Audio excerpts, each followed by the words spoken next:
Hello?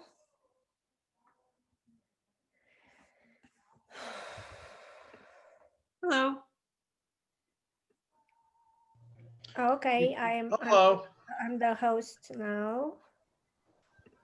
Okay.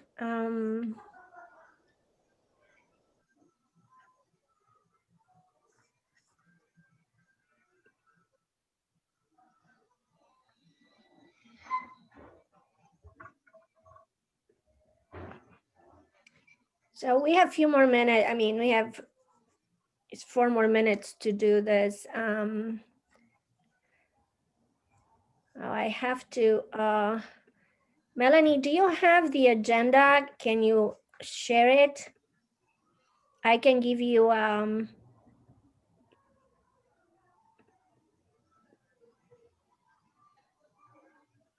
hello? Yeah, I'm here. Sure. Okay, so I gave the option to share screen, so Okay. we can have that. Hang on. Mhm.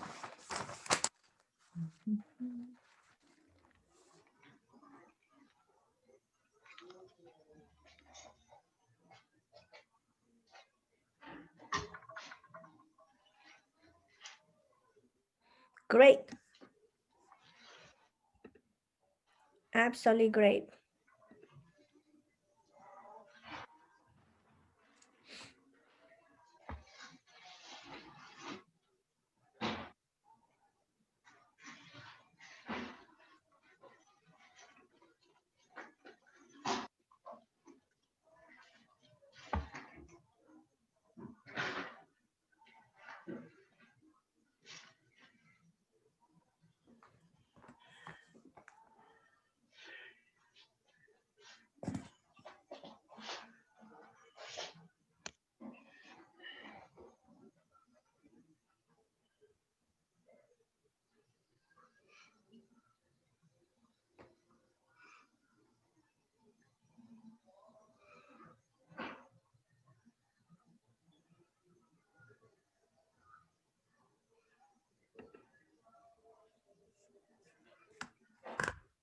Got a few new members here, Yeah, it seems that way, or at least people attend. Are these members or?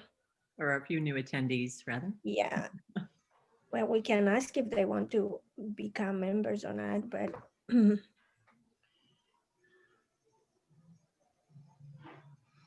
Well, in a minute we can start, literally 6:59.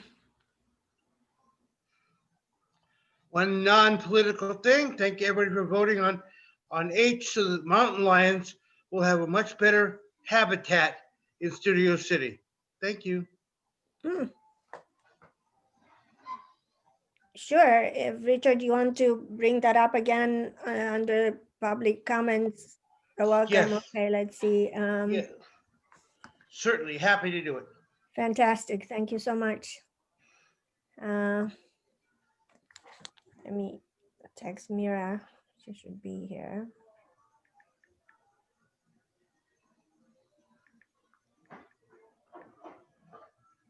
Oh, actually I need to tell her. Um,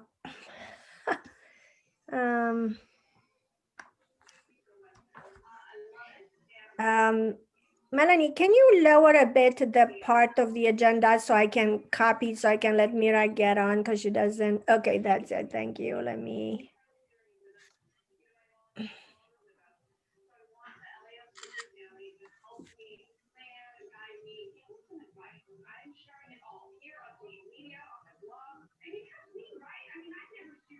Richard, do you have a TV going on in the background? I don't. Raduca, is that you? No, so whoever has a, I can't see anyone who's not muted, so whoever, okay. No, I would have, I think we can start. Okay. Great.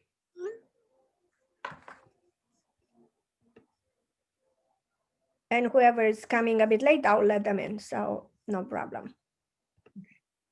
Right, so we have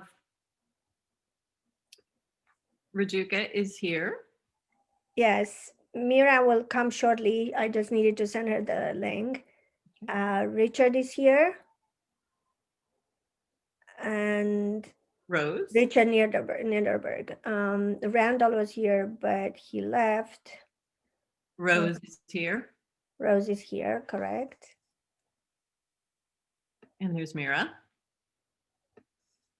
So we do not have Allison, Kim, Terry, Rachel, or Richard Adams. Correct. We have you, me, Mira, Rose, and Richard Niederberg. Okay. So it looks like half of us are here. Okay. Is that enough or? 50%. Okay. All right. Okay, so we are starting. We started the meeting at 7. Do you want to do an update?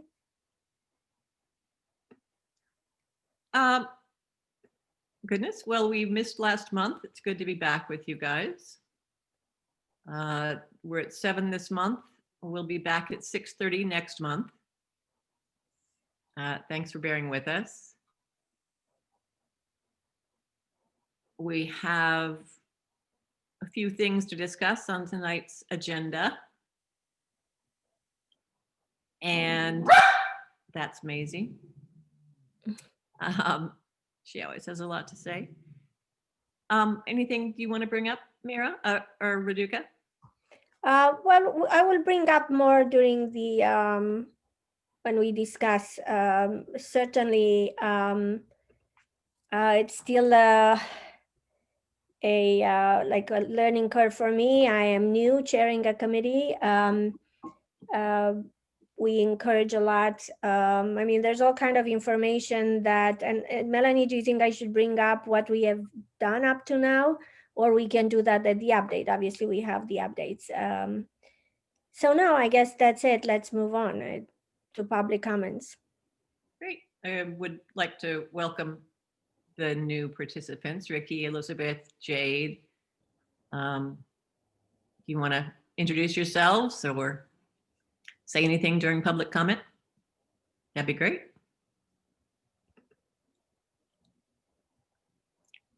We would welcome that if you unmute yourself and chime in. Can you hear me all right? Yeah.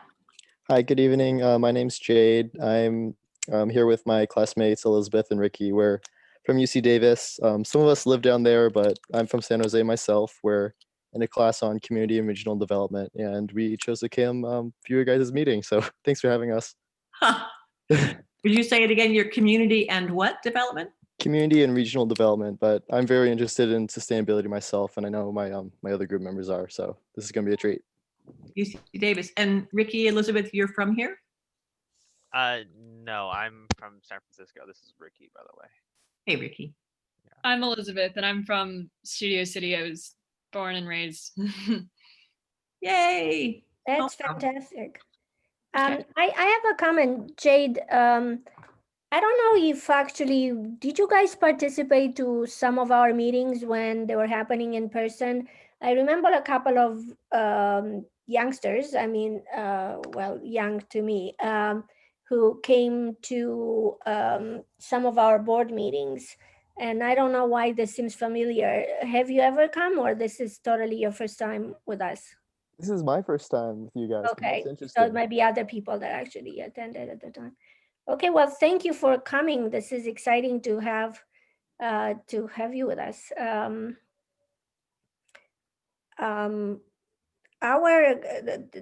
Studio City had a sustainability committee, and then during the transition to a new leadership, somehow it dissolved, and we took it back. We started again, and it has been a bit of a slower beginning. Obviously, I mean, certainly COVID, but also again, I'm new of chairing. Melanie's not. She's not of chairing, but certainly she has quite a background. Melanie, do you want to introduce yourself at least to the new people here? I'm a board member. Yeah, I'm not a board member. I'm just a stakeholder. I've been involved in the neighborhood council since its inception, but I've never run for office. I do run a local nonprofit here in LA and based in Studio City. So I've been involved in various ways over the years, including on this committee. So it's great to be working with Radhika to revitalize it. Yeah, thanks. Okay, thank you. Richard, did you want a public comment?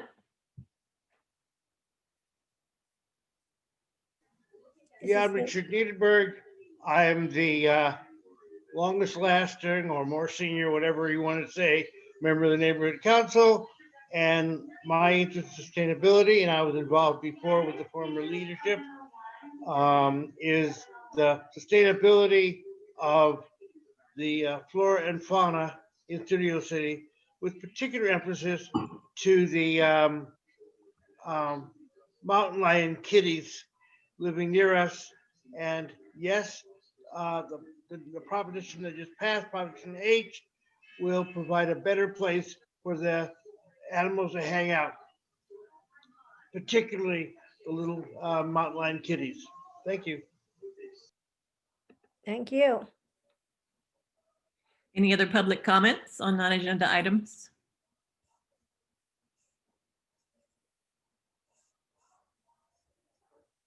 Okay, hearing none, we go on to response. Radhika, do you have anything you want to respond with?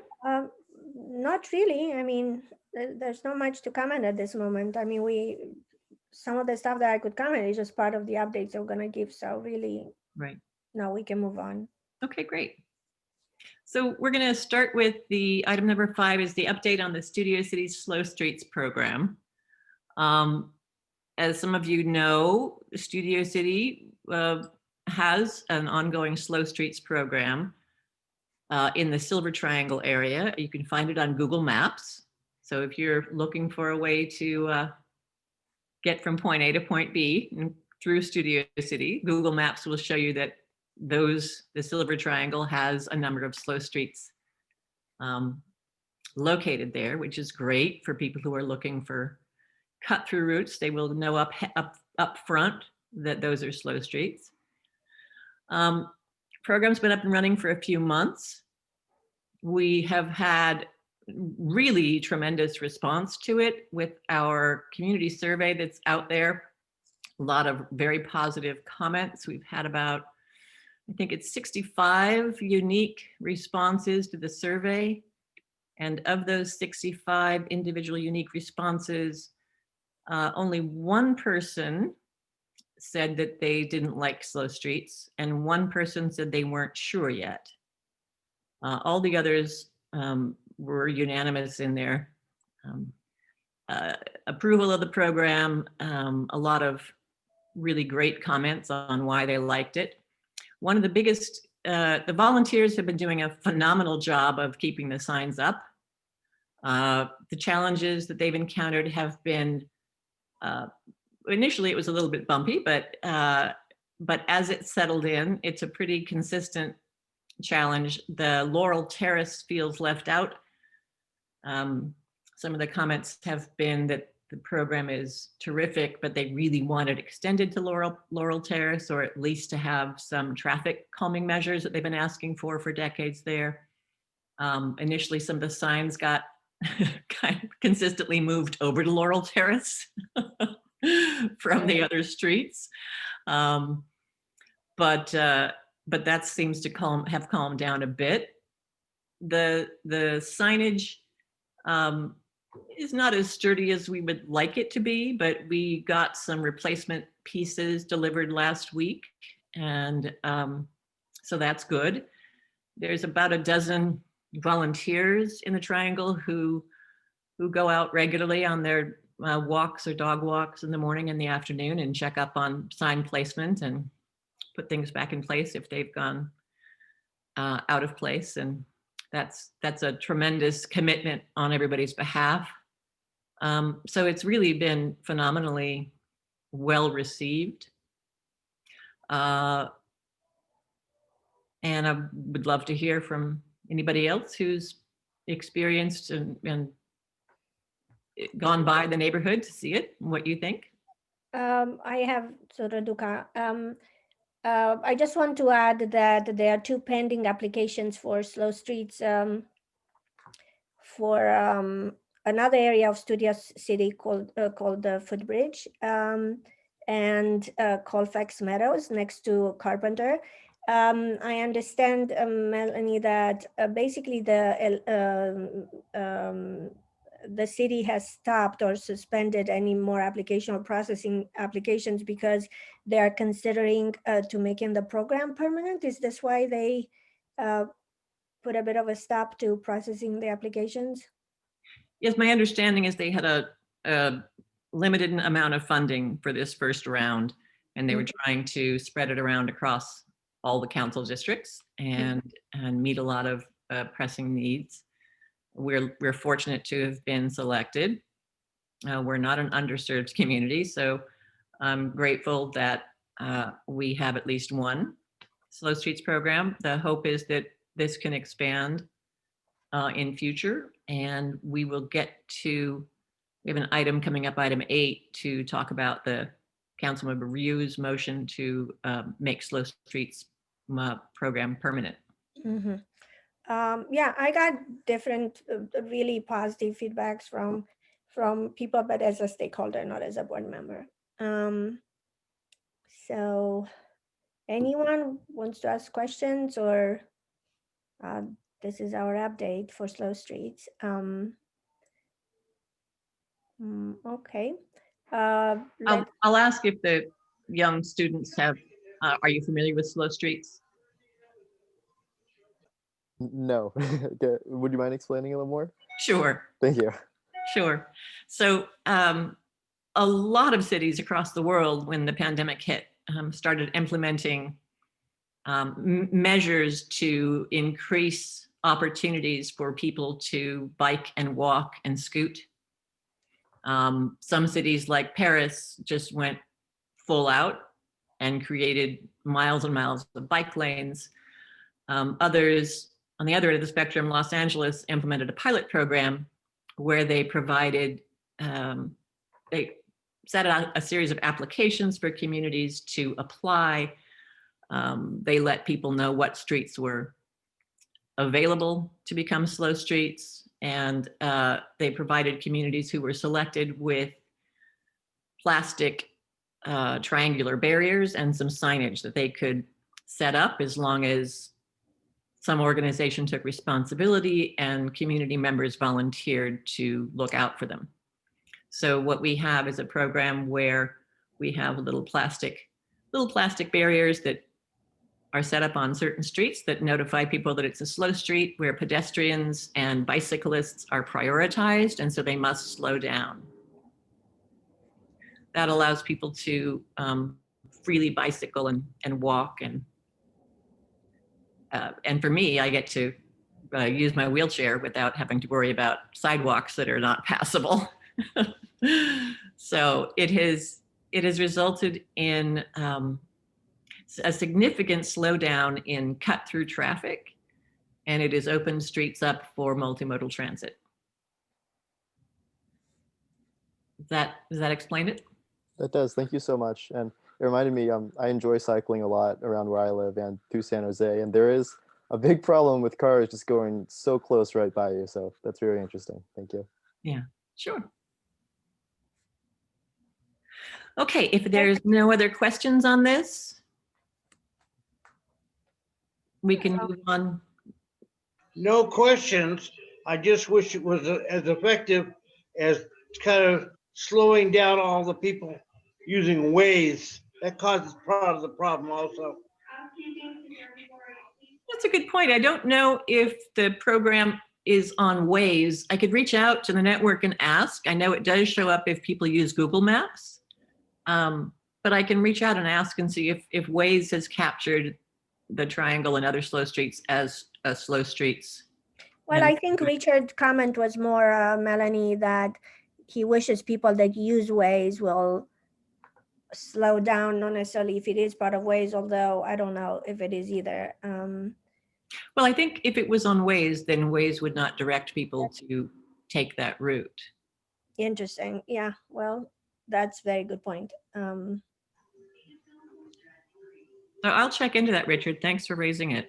And thanks for doing it. Thank you. You're welcome. Happy to.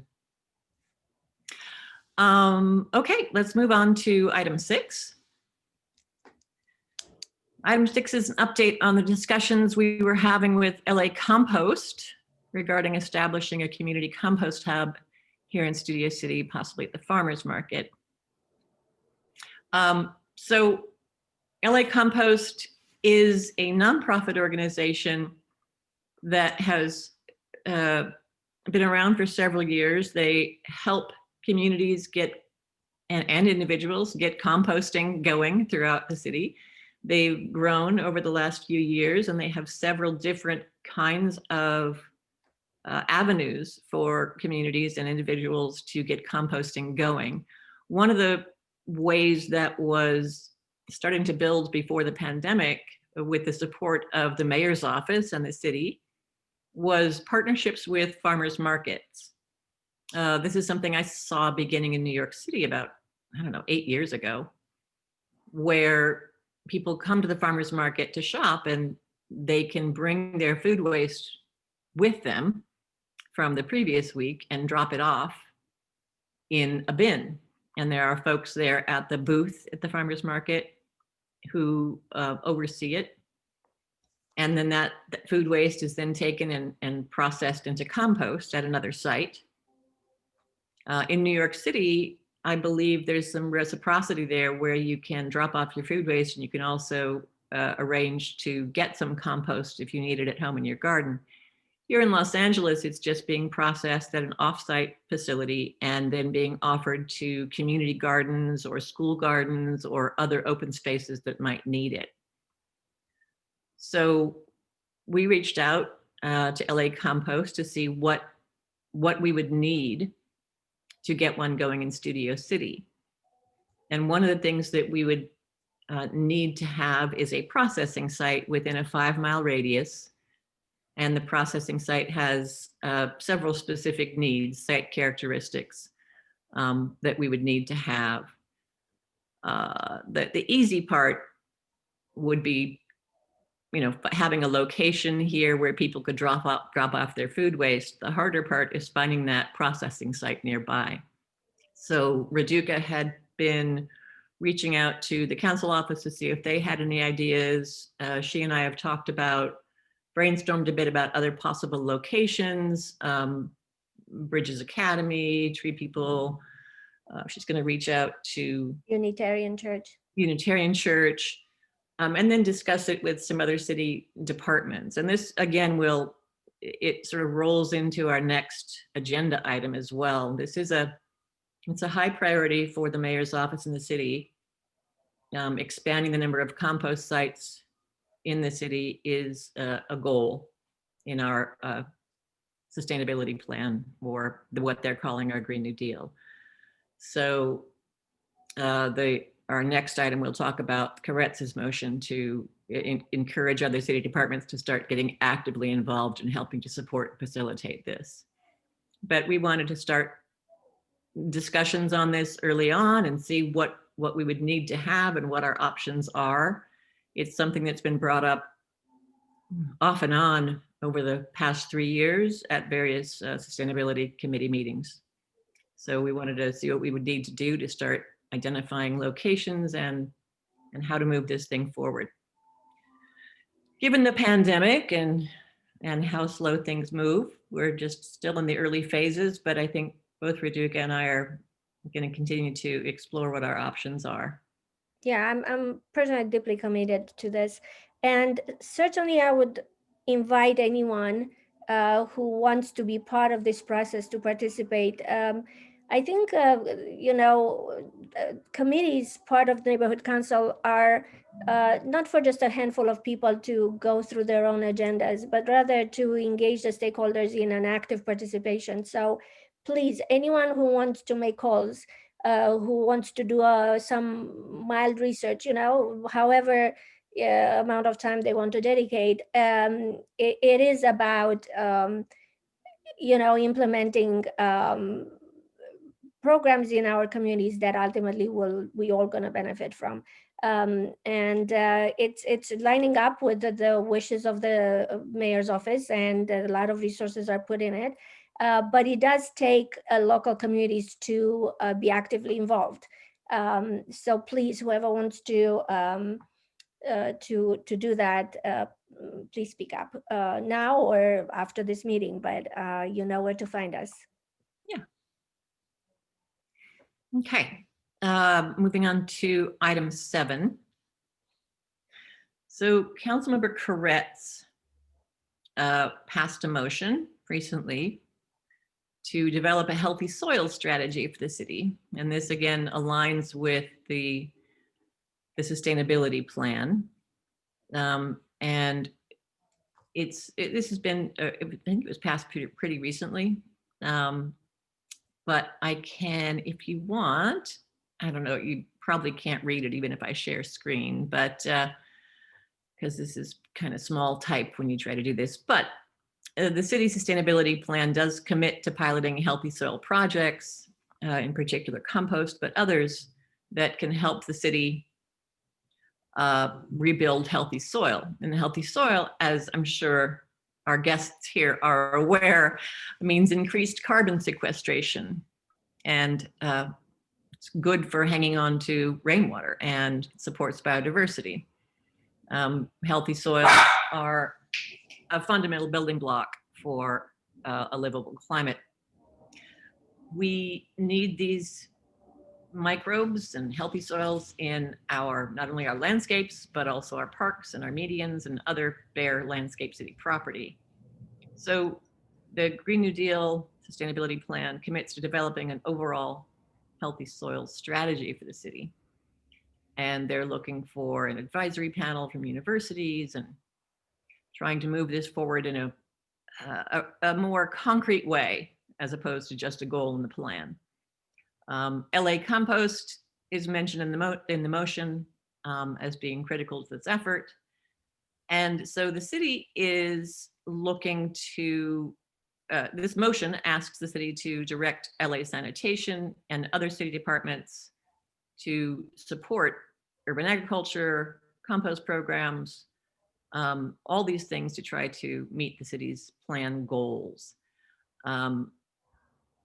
And they're looking for a report back from departments on opportunities for using underutilized spaces or for unpaving underutilized spaces and using them for composting and mulching operations in the city so we can build healthy soils. So this is, another indication as we're looking for a place to have a processing facility. If we've got city departments tasked with identifying sites, then that'll move us along more quickly. So we wanted to suggest that this neighborhood council could write a CIS in support of this motion. And I'm interested to see what committee members think. There are not that many, but I'm in total support of it. Richard?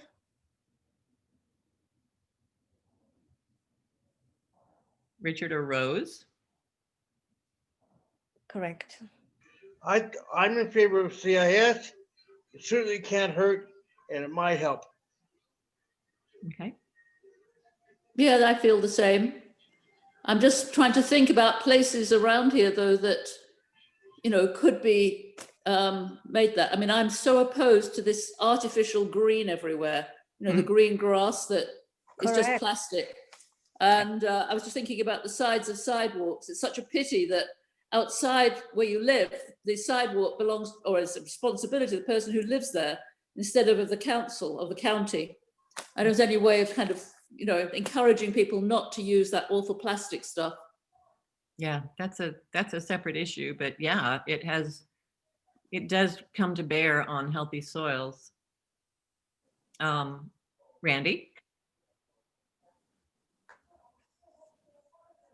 Hi, thanks for calling me.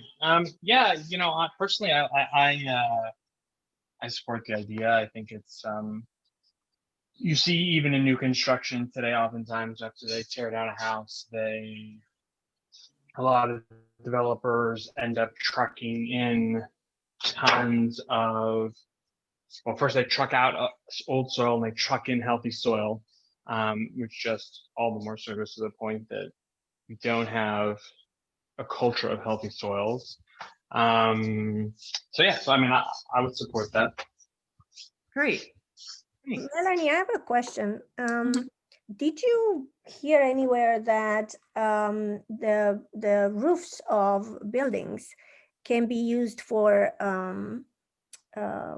mean, I know that some roofs are used for literally having vegetable gardens, but really creating this sort of healthy soil in some form or another. Have you heard of anything like that?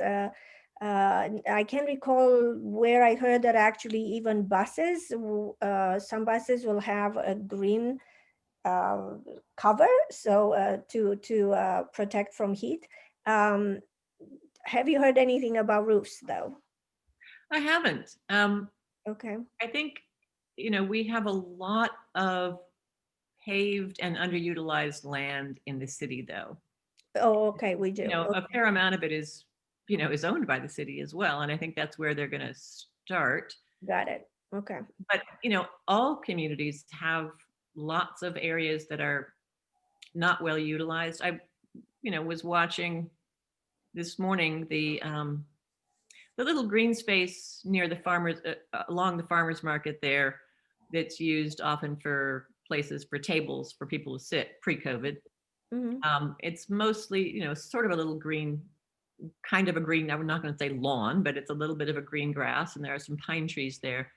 And whoever, I expect it's Chase that must own that, but the person who came out to do the maintenance this morning was using a gas-powered leaf blower and was at full blast blowing the pine needles.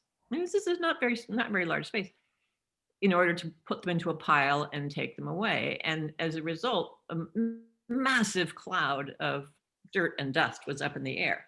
So not only were we looking at the exhaust from the gas-powered leaf blower, but we were also having all that soil blown up into the air. And the point seems to be to have bare dirt, and that's the aesthetic. And it's just the antithesis of where we need to go. So there's a lot of education to be done. And there are a lot of opportunities of places that we can build healthy soil rather than denaturing our soils. So it's just a question of how you're looking at your community and how space is used and how it could be regenerative rather than degenerative. Big changes to be had. A lot of it comes through training your eyes to look differently at your community landscapes. So hopefully we'll be able to, look at Studio City differently and identify a spot that may be underutilized, be it a parking area that is not as well used, or a school site, or some other public piece of land. And before too long, we'll be able to find something and start getting that process going here. Okay. This should be a relatively simple motion and support. Randy, do we need to have this languaged out before we move on to the next item, or?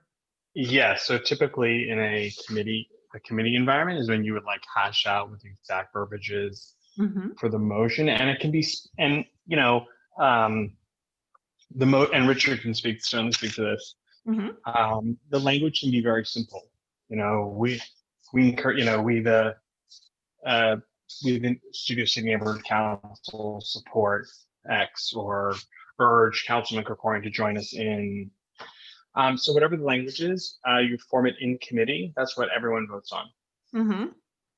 If that makes sense. And then that's what goes forward to the, and then there's some uniform language. There's actually kind of a boiler template for CIS, unless you were to completely write it out now. But yeah, so to answer your question, you would hammer it out now.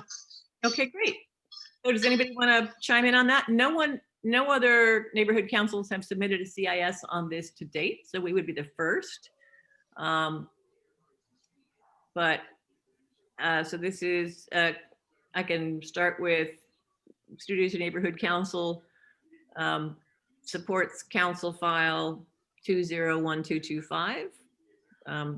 Councilmember, specify the Councilmember Koretz's council file. Y'all talk at me and I'll type.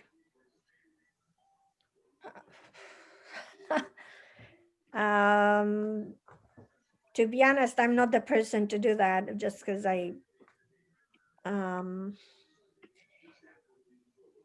is this the best use of the time? I wonder if we can, I mean, I'm just not prepared for it. Do we have your previous, the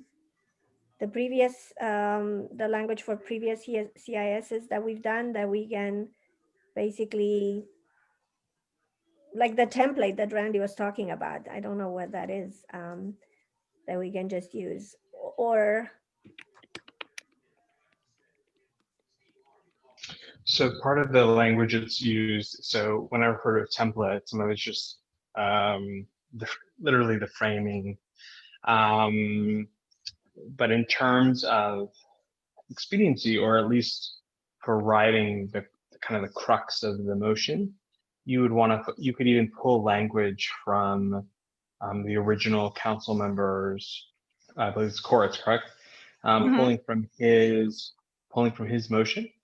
And it could simply be, you know, the neighborhood council of Studio City supports the motion brought forward by Councilman Paul Koretz, obviously mentioning the council file as you stated, and you can say and then just perhaps either A, it could be as simple as what you already state on the agenda, develop a healthy soil strategy. But I'm assuming the motion goes into a little bit more detail as to what that is. Yes or no? I just don't have it in Yeah, front I of me. mean, and the shortest one would be Studio City Neighborhood Council supports Councilmember Koretz's motion 201225 to develop a healthy soil strategy for the city to support carbon sequestration, urban agricultural, and water management. that sounds great. Perfect. So that sounds great. And then what I would do, you know, what we'll do, like for example, some of the, and you can do it in your motion, is the word support would be like all caps, because one, you know, we always want that towards the top. Richard Neighbor, correct me if I'm wrong. We want that at the top, that way as it's getting filed, that's the That first is thing. correct. That's the first thing they notice, is whether we support or we oppose. Okay. That is absolutely correct. I want to add one more thing, because this is dealing with water.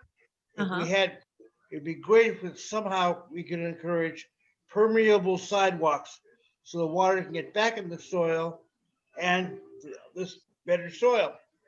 It would be much better if we had that. Okay, it's kind of in the motion a bit. It does reference asking city departments to identify sites that can be unpaved. Well, they don't have to be unpaved. You just put the permeable sidewalk in so the water can go right through them into the street. Right, but that would be a different motion. I just want to. I agree. I just because it would support the compost better. It would support the you know, what we're doing better. Okay. Okay. Yeah. Healthy soils. Yes, it would. Well, permeable surfaces all around. Absolutely. You know, I'm with you on that one. Okay, I can add to this and for departments to identify opportunities for unpaving underutilized spaces and using them for composting, mulching operations.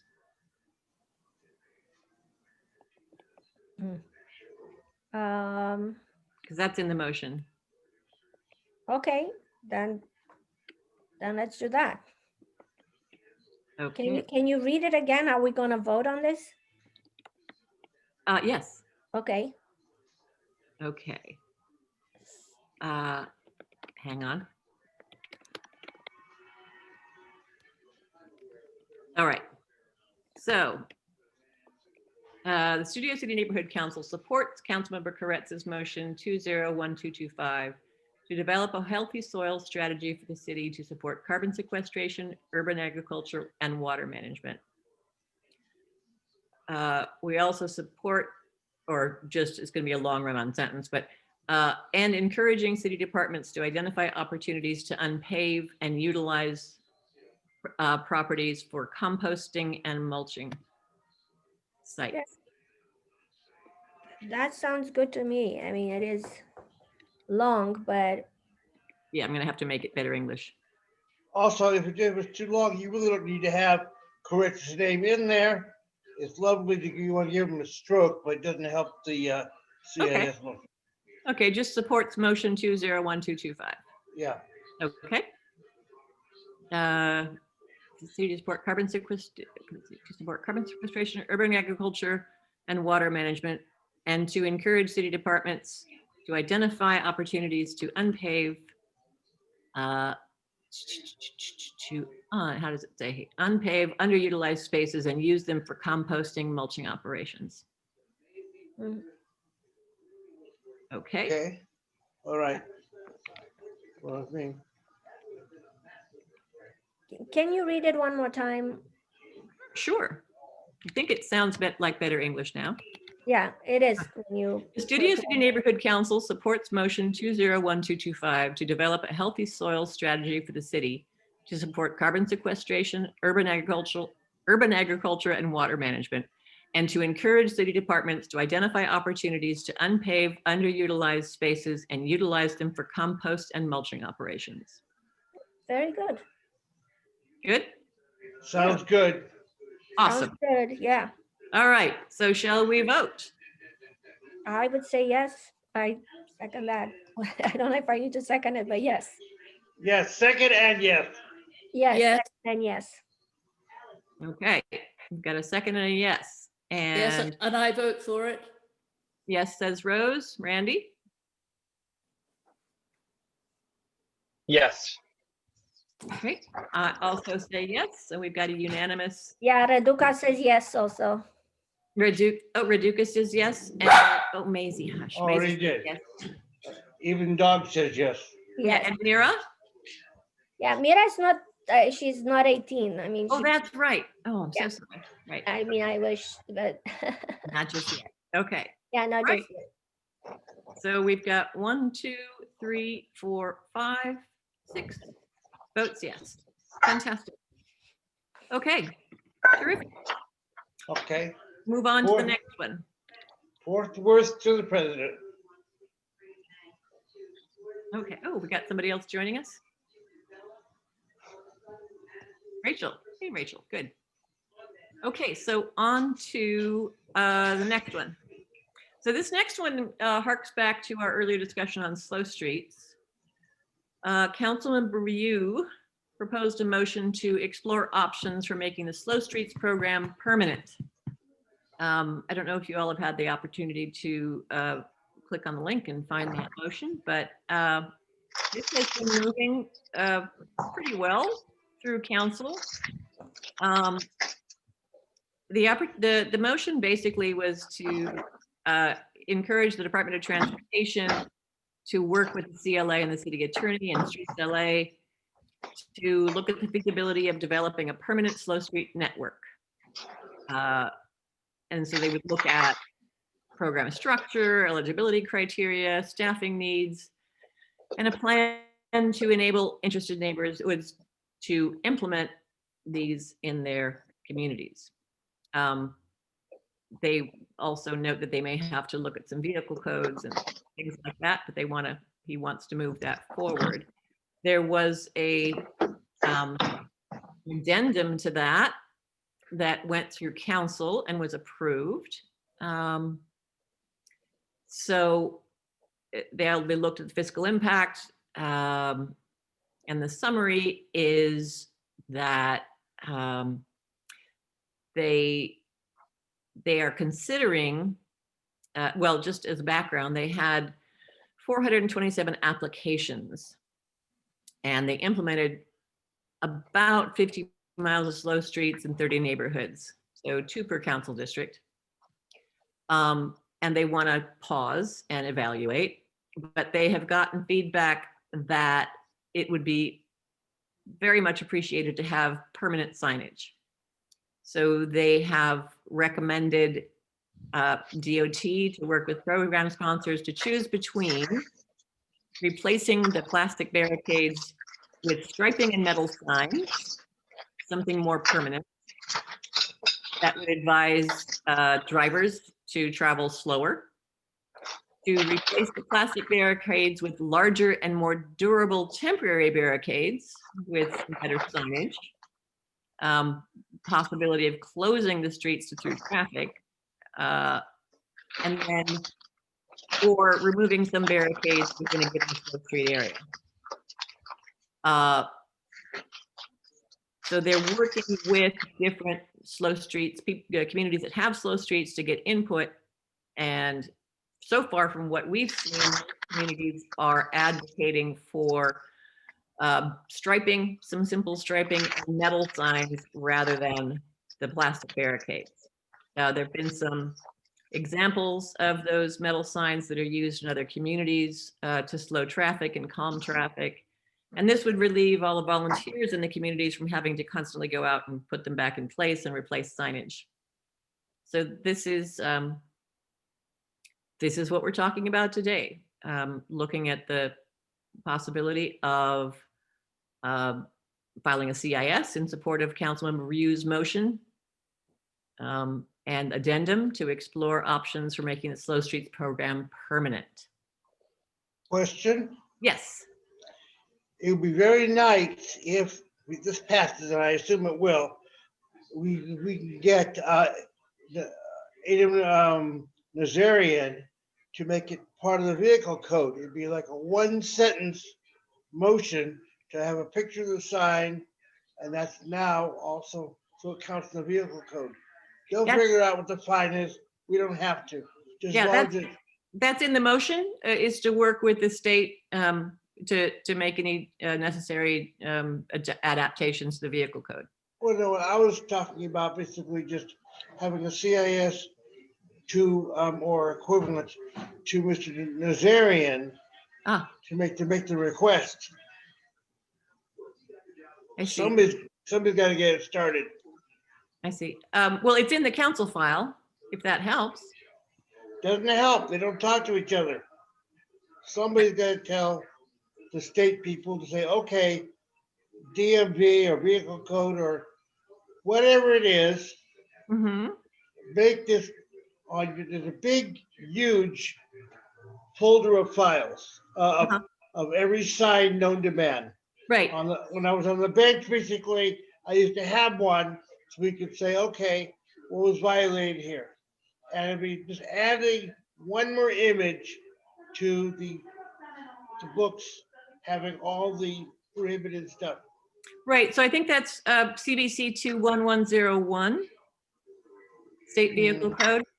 And that's Yeah, in the motion that we would be writing a CIS for. I'll read you the language. I further move, this is the reuse motion, that the chief legislative analyst, with the assistance of the city attorney and LADOT, report on whether changes to the state vehicle code would need to be made in order to legally effectuate the program, and if so, because we know it's true, to draft a resolution to support state legislative action to make the necessary changes.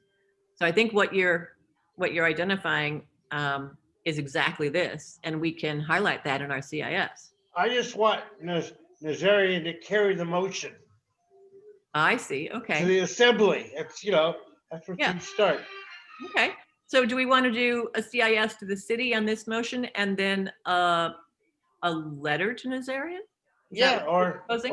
or just give him a CC to Nazarian on the same letter. Oh, okay.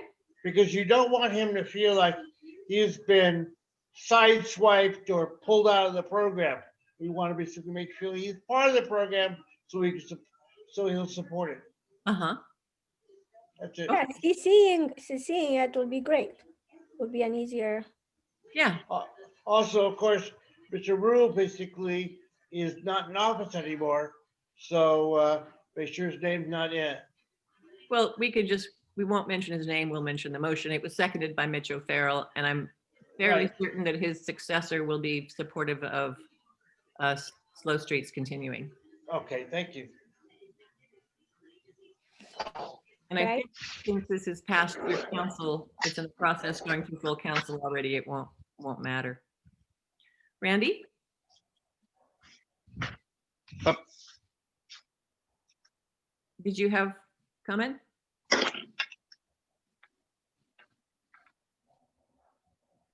Sorry about that. My phone was in my pocket. I couldn't unmute this is my AirPods. Anyway, no, I mean, look, I mean, I think as I've said, I mean, a lot of the, I guess for CIS, I would like to, I think that the points that which should be included are also, given this is the sustainability committee, should also mention sustainability issues or the sustainability point of view of why we're supporting, we would support this motion. I think that if its focus is kind of purely on the making it permanent, talking to DOT, et cetera, that it could still pass, certainly, but I think you will get pushback that this is a transportation issue and how it's been talked about thus far. And thus, somewhat a different committee should be handling it.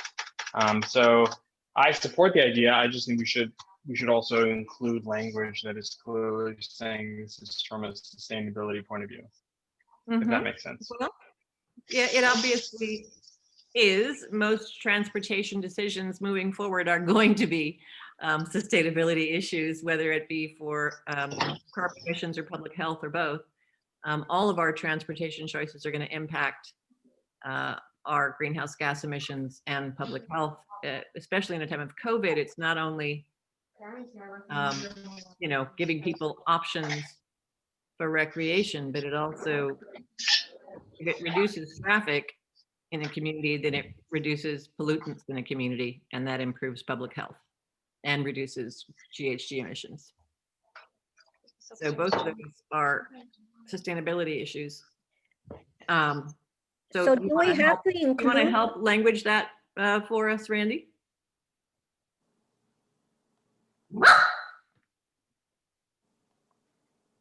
No?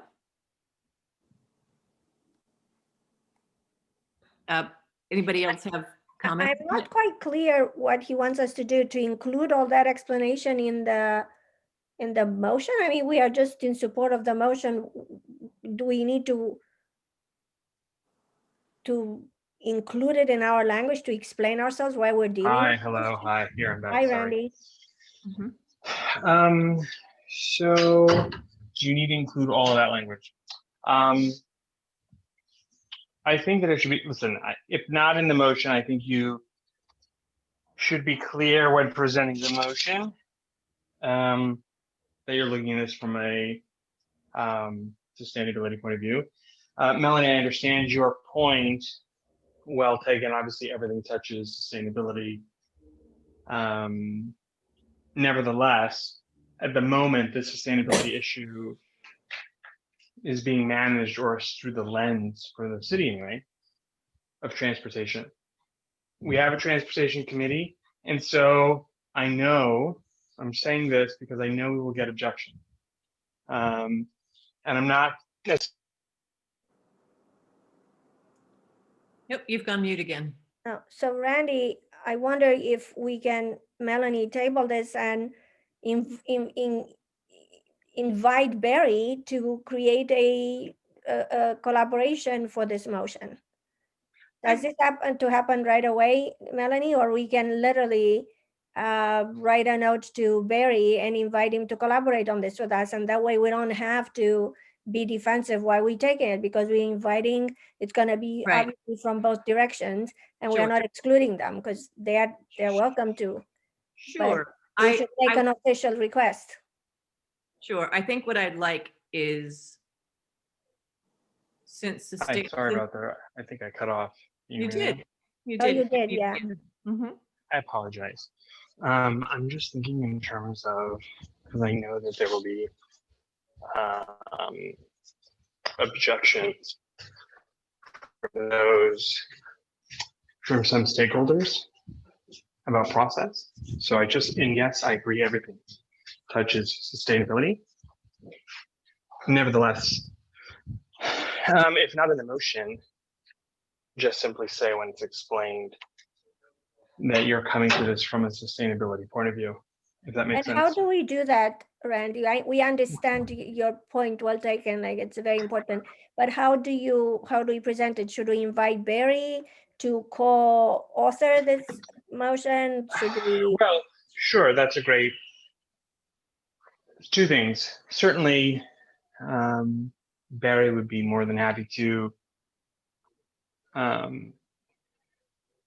talk about the issue. I don't know. I don't want to go as far as, I don't want to speak for him and saying he co-author it, but I'm pretty sure he said to me today even, look, I'm happy if there's something pressing, I'll even have an emergency meeting for them, Mm-hmm, for my committee, mm-hmm, to join them, to whether it's to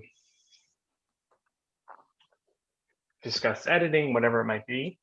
mm-hmm, So, you know, if they, for example, if they had a slightly different take, mm-hmm. I don't imagine that they would.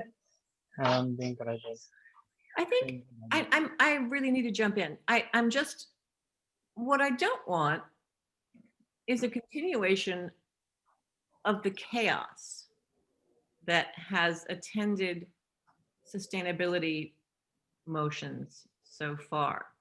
It seems to me that this is a fundamental issue that we needed to address as a fundamental issue. I, for instance, did not throw a fit when Barry did not reach out to us as he took on a different bike lane proposal at his last meeting this week, which did not have any information linked to it, by the way. And I think that if we're going to be asked to defer to other committees constantly, then that needs to go both ways. And it's a practice that needs to be developed. Accepting and appreciating that sustainability is not a niche issue, and it is not something that needs to be subservient to how we do development in the city, in this community, how we do transit in this community, but it's something that is fundamentally intertwined and deeply tied to the existential crisis that, like it or not, we're facing. To ask us to stick to cute little things, and if it's anything meaningful, then we have to ask permission from another committee. I don't think we can continue along that line. And I think that it has to be a two-way street, and some sort of leadership on this, if it needs to be an agenda item in discussion of how we're going to proceed, then Can I that's say fine, but I something? just don't want to continue running up against this wall of, you need to ask them, they can do what they want. We get that everything intersects with sustainability, but you need to ask permission and they don't. I just think we should not step on any toes. That's all, or be perceived as doing so. Well, I feel toes stepped on every month. Yeah, so I'll step in and say, number one, I have not used the word that you're subservient to or have to get their permission for or acceptance of, nor have I said that you can only take issues that are, I think you're just describing them as cutesy issues, or I assume you're meaning issues perhaps of little impact. That's not actually at all what I've said. What I've said is that Rajuka asked the question as it relates to transportation, and I have said that yes, that's perhaps one avenue of mentioning, hey, we're having this motion. This is a motion that we're moving forward with from sustainability. It does intersect with transportation. Would love your input. The reality is, like it or not, is that because this is an issue managed that you're referencing and wanting to make a motion for is managed by LADOT, I can tell you that of everyone in the SCNC kind of world, Barry has the most regular, ongoing conversations and most importantly, relationships with DOT. So even from a strategic point of view, it would make sense to get the transportation chair at minimum, maybe not even necessarily involving his committee, but at minimum, getting the chair's input. That's all. I'm not saying don't make a motion if that's what you'd like to do. I'm not saying that, nor have I said that. What I have said, and I've said the same to other chairs, is there is a long history in the SCNC of perhaps of a lack of leadership, that committee chairs or people who have been long involved do their own thing. And perhaps to a detriment to the community, have become territorial about the subjects that they cover. At the same time, there is an expertise that a number of our longstanding committee chairs have, and I think it's appropriate and not wrong, and frankly my right, to ask that or strongly suggest you reach out, or if it seems like such a outlandish request, I'll have Barry reach out to Reduca tomorrow. As I said, Barry is open to giving you his input, provided that it's something. So Randy, I totally agree with your point. I agree that we should ask for, support from people that know more. I'm the first one to admit this. I think that what Melanie's point is actually worth clarifying even for myself is that, okay, I have no problem reaching out and asking for people not only to help me, but to collaborate or in any other form. But as long as we also know that other committees are advised as well, and I don't know, I'm not saying you're not doing it or who is doing it, because it seems right that if they, our motion about Lancashire was not supported, and yet they bring our motion about bike lane or something else, which, it's their prerogative. But my point is, how do we know, or myself, I'm talking for myself as a committee chair, that other committees are also encouraged to collaborate with us, that it's not just unidirectional. So I think that's sort of the concern. I certainly, Sure. and also, what is the procedure officially for me? Like, I just write an email to Barry Yeah, and tell there's him, no hey, official Barry, we procedure. need help. Yeah, there's no official procedure. Okay, get it. It's Okay. Barry emails you or you email Barry. And by the way, I've had this, to be very clear, Melanie, I have had the same conversations and perhaps pushback from other committee chairs. And I said, you should talk to Outreach about promoting events. You have a committee chair, Richard Niederberg, who is the chair of cultural affairs. I've had strong conversations with him about interacting and changing things and how they work. Okay, Not to great. say that people aren't well experienced, but to say that at least for this brief moment in time that I'm the president, ideally, Okay, I'd love to see us work together. I'd also point out, I for agree. example, that you had a motion regarding the bike lanes. Transportation didn't pick it up, wasn't going to do it. There were some calls for that motion should even be allowed forward to go to the board, and I disagreed, and it was presented to the board.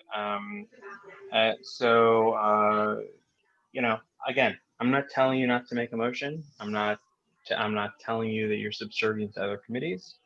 I'm strongly encouraging you to reach out to interact with other committee chairs who can help perhaps get the ball down the field based on relationships as well. Besides from following a CIS, they might have suggestions of how we word it, so on and so forth. So that's it. So Randy, totally agreed. Barry has reached to us several times with different opinions about what we can take on. And I feel him very happy that he thinks of us. So I totally gonna reach out to him. I also reached out to Lisa to see from her perspective if we can find, this is on a different point about the composting processing sites. So we do collaborate with other committees. But I feel like let's move on. We can table this and I can write to Barry. Melanie, do you agree? And try to see how, what's his advice, and then we can have a conversation about how to present this. Richard, can you turn down your television or whatever it is? Or go mute? Thank you. Or thank you. I would suggest that we agree on a CIS language, and if Barry would like to weigh in, then we would welcome that. I agree with Melanie on I that. would I agree. Okay, let's do it, Mary. sorry, I'm facilitating, and I really like to limit crosstalk. So I think we should craft a CIS. If Barry would like to weigh in, we can invite that. And that's the one issue that we have before us tonight on this particular motion. However, I don't believe I've been fully heard. Rather than focus on the specific language that I used, which simply characterized events rather than, I wasn't intending to say that anybody used those words. What I was saying was that this is how it's been experienced. So I don't want to get sidetracked into a conversation about who used what words. But my point stands that we are facing an existential crisis. This is the only committee tasked with taking that on in a proactive way. Unless other committees are also encouraged to be mindful of the fact that development and transportation and other things that go on in this community that the neighborhood council weighs in on impact our ability to thrive into the 21st century, and that they should therefore reach out to us, then I'm not sure that I've been heard or had my point of view respected. And I do believe that it would take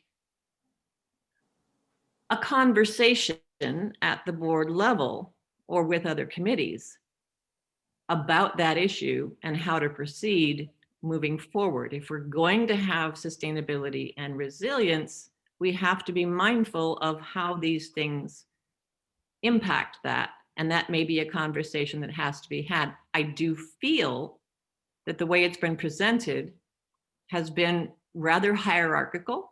And while I appreciate that Barry has become the de facto only person that gets to talk about transportation in Studio City, the neighborhood council has to be open to other stakeholder input, whether or not he has expertise. He also has opinions, and there may be other opinions in Studio City.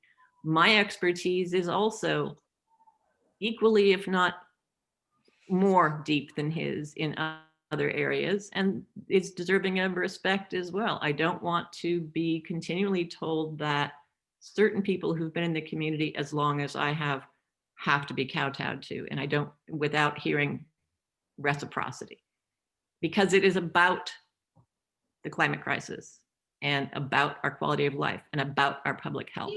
And these are frames that need to be aired. And I'm going to stop now and recognize Rachel, whose hand is up.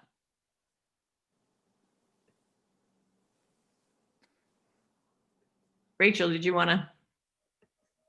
Sorry, Unmute. the screen was shrunk and I couldn't figure out how to unmute myself. I just wanted to say I totally understand, I think, where everybody's perspective. I think ultimately it's about having a cohesive voice when we're bringing CISs forward through the neighborhood council.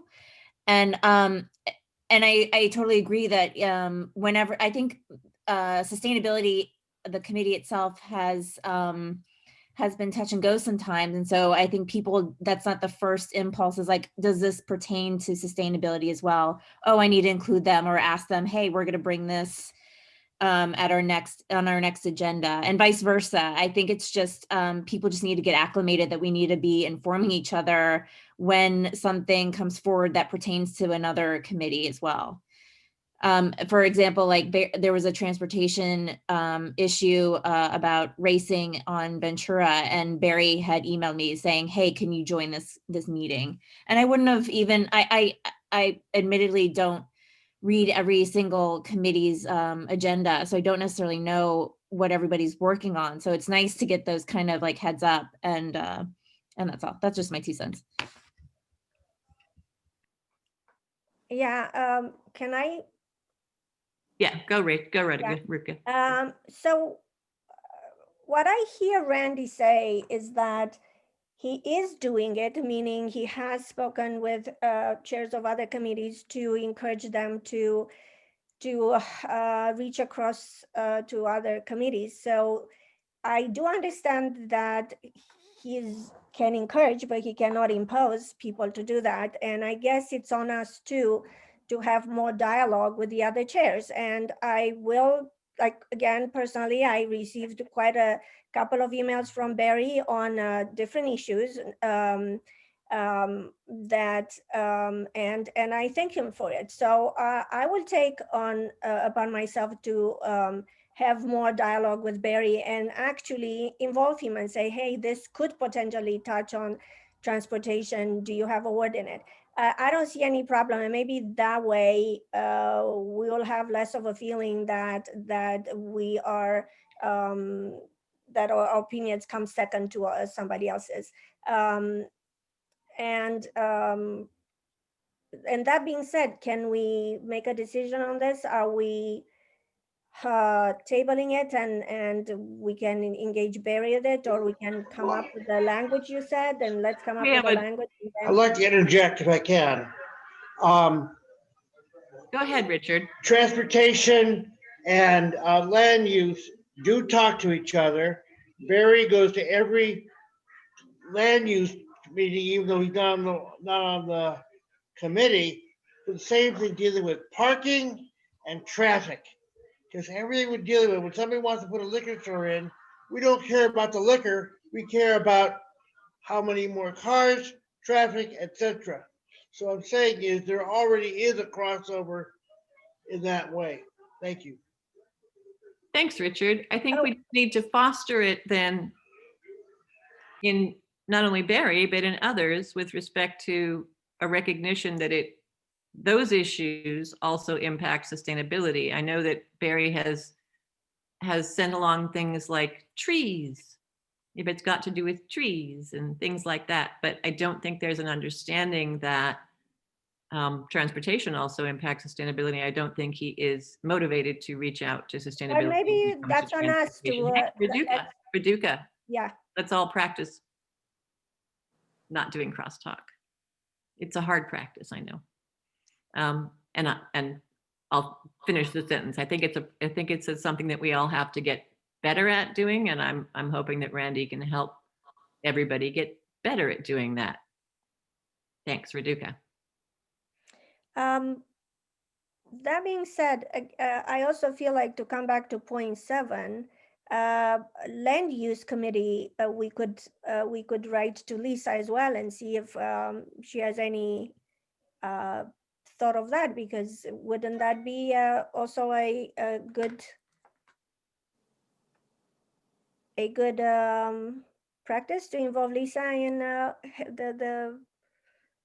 21225, or you think that's totally out of the question now that we are going to inform other committees of what we're doing? And I guess the more we engage them in a conversation, and I totally understand, Melanie, what you're saying, but I feel we are now today, after the fact that we had these experiences with Barry, and I feel like we can move it from here. So what I'm thinking that, although I totally hear, I heard Randy, and can we move it to the next step?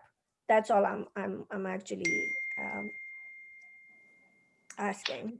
Great, thanks. Can I read you a draft CIS and see if you all have input?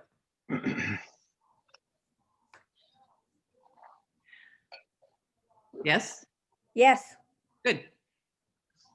Studio City Neighborhood Council supports motion 200838 and asks the city to make slow streets permanent, the slow streets program permanent. We believe that using permanent materials will have a positive impact on the air quality and the health of our community and on the safety of our streets. We also encourage, oh, I lost that. We also encourage the CLA and city attorney to reach out to the state regarding CV, I lost the number, 1221 vehicle code as to support a permanent program. Comments? Do you mind reading that again? Because there were some interruptions and I don't think I have it as a complete idea. Sure. Hang on one second. Let me get the last part of it. Last part of it right. It's CVC 21101. Okay. Got it now. Okay. Studio City Neighborhood Council supports motion 20-0838 and asks the city to make the slow streets program permanent. We believe that using permanent materials will have a positive impact on the air quality and the health of our community and on the safety of our streets. We also encourage the chief legislative analyst and with the assistance of the city attorney to report on any necessary changes in state vehicle code CVC 21101 in order to legally effectuate and support the program. Oh, and if Richard, if you'd like, I can also add and to draft a resolution to support state legislative action to make the necessary changes. Good idea. Sounds good to me. It's long, but it tells everything we need to do. We might want to send a duplicate copy to Nazarian anyway, so he doesn't feel like he's being blindsided for something he may feel that he should carry. Okay. Anybody have any other comments on this? Shall we vote on it then? Okay. I second that. I say yes. I say yes. Great. Randy? Yes. Yes. Okay. Okay, great. That was fun. All right. We can then move on to the next agenda item. And that is, where are we? Oh, okay. This one is a motion by Councilmember O'Farrell regarding incentives for telecommuting. Did anybody have a chance to look at it? If I can just make a point of order or for informational point, actually. Sure. So that council file actually has been voted on and passed by the city council. Oh, it has. Awesome. Thank you. You're welcome. Okay, so we don't need to go ahead and move that. It has been passed out of council? Mm-hmm. Awesome, fantastic. I wasn't on top of that one. Thanks. So we don't even need to weigh in at this point. I would expect it's going to come back for further discussion and we can track it. Yeah, I'll pull up the exact details and I'll raise my hand to give you the specifics on it. Okie dokie.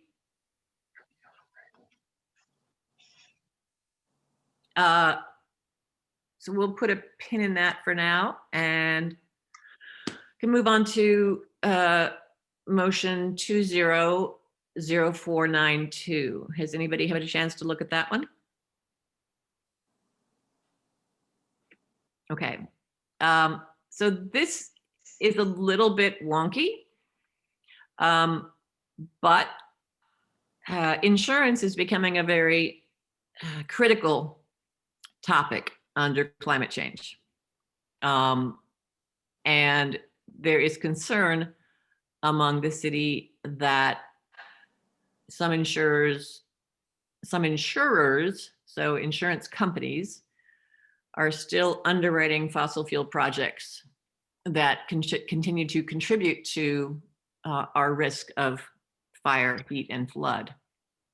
So there is a motion that the city look at the companies that is providing the city with insurance, do an inventory to look at the city's insurance policies, so the city can consider that and reorient its purchasing power towards insurers who are working towards a sustainable future. So are there questions on that discussion? Hands? I have a little problem with that because we may be getting into an area in which we may be considered to be unwelcome. I think that the controller's office is supposed to do that in any case. I'm just afraid that we'll get zapped for getting into a very political issue. That's all. Anybody else? Richard, can you develop on that? I mean, what is the problem with that, that it's very political? I mean, can you say more? Because the city wishes to have certain insurance companies.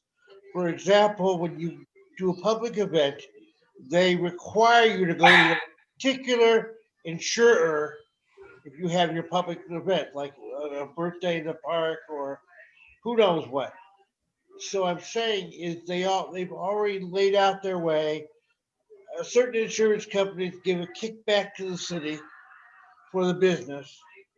I'm a little afraid we're getting to an area we may be again getting somebody else's area, we may get zapped. That's all. I like the idea of it. I just think there's maybe a problem if we write it and we do it that way. Zapped by, can you elaborate on zapped by whom? Excuse me, I didn't hear you. Can you elaborate on zapped by whom? By the people that make decisions as to what insurance and which one is the least expensive to the city. Right. Who would that be? Council people, the controller's office, particularly the city attorney's office. I think that they may not like us going to the area, even though I like the idea. I think we may encounter resistance if we get in that area. That's all. Mhm. If it helps at all, this was brought by Councilmember Blumenfeld Yes. and seconded by Bonin. There have been 3 community impact statements in favor so far. Okay. And I would just posit that having community weigh in on the notion that where we put our purchasing power can impact our health and safety. Of course, that's why we have we've had something where who we can buy from, who we can't buy from, where we can travel to, where we can have conventions at. They already do that. I'm just a little concerned this particular one may get us in trouble. If you don't think so, fine, vote that way. I'm just a little afraid, that's all. Anybody else? Rose? Yeah, I'm kind of feeling like an outsider here, so I'm kind of trying to understand some of what's going on here. But I don't understand your problem there, Richard, because we didn't invent this. We're not starting it. We're just supporting people who are already doing it or suggesting it. I don't see why Studio City would get into trouble for just expressing support on an idea that's been put out by a couple of other council members. Doesn't make sense to me. I agree with Rose. Okay, fine. Anybody else? Randy, what are your thoughts? No, I actually No real opinion other than I understand what Richard's saying, but I have no problem. Actually don't have a problem upsetting the apple cart. If it's something we're supporting, someone else trying to move the board forward on the issue. So your committee likes it, go for it. Richard, can you mute yourself? Thank you. Okay. So my understanding is this neighborhood council likes their CISs not to talk about why they support it necessarily, or to do a lot of background.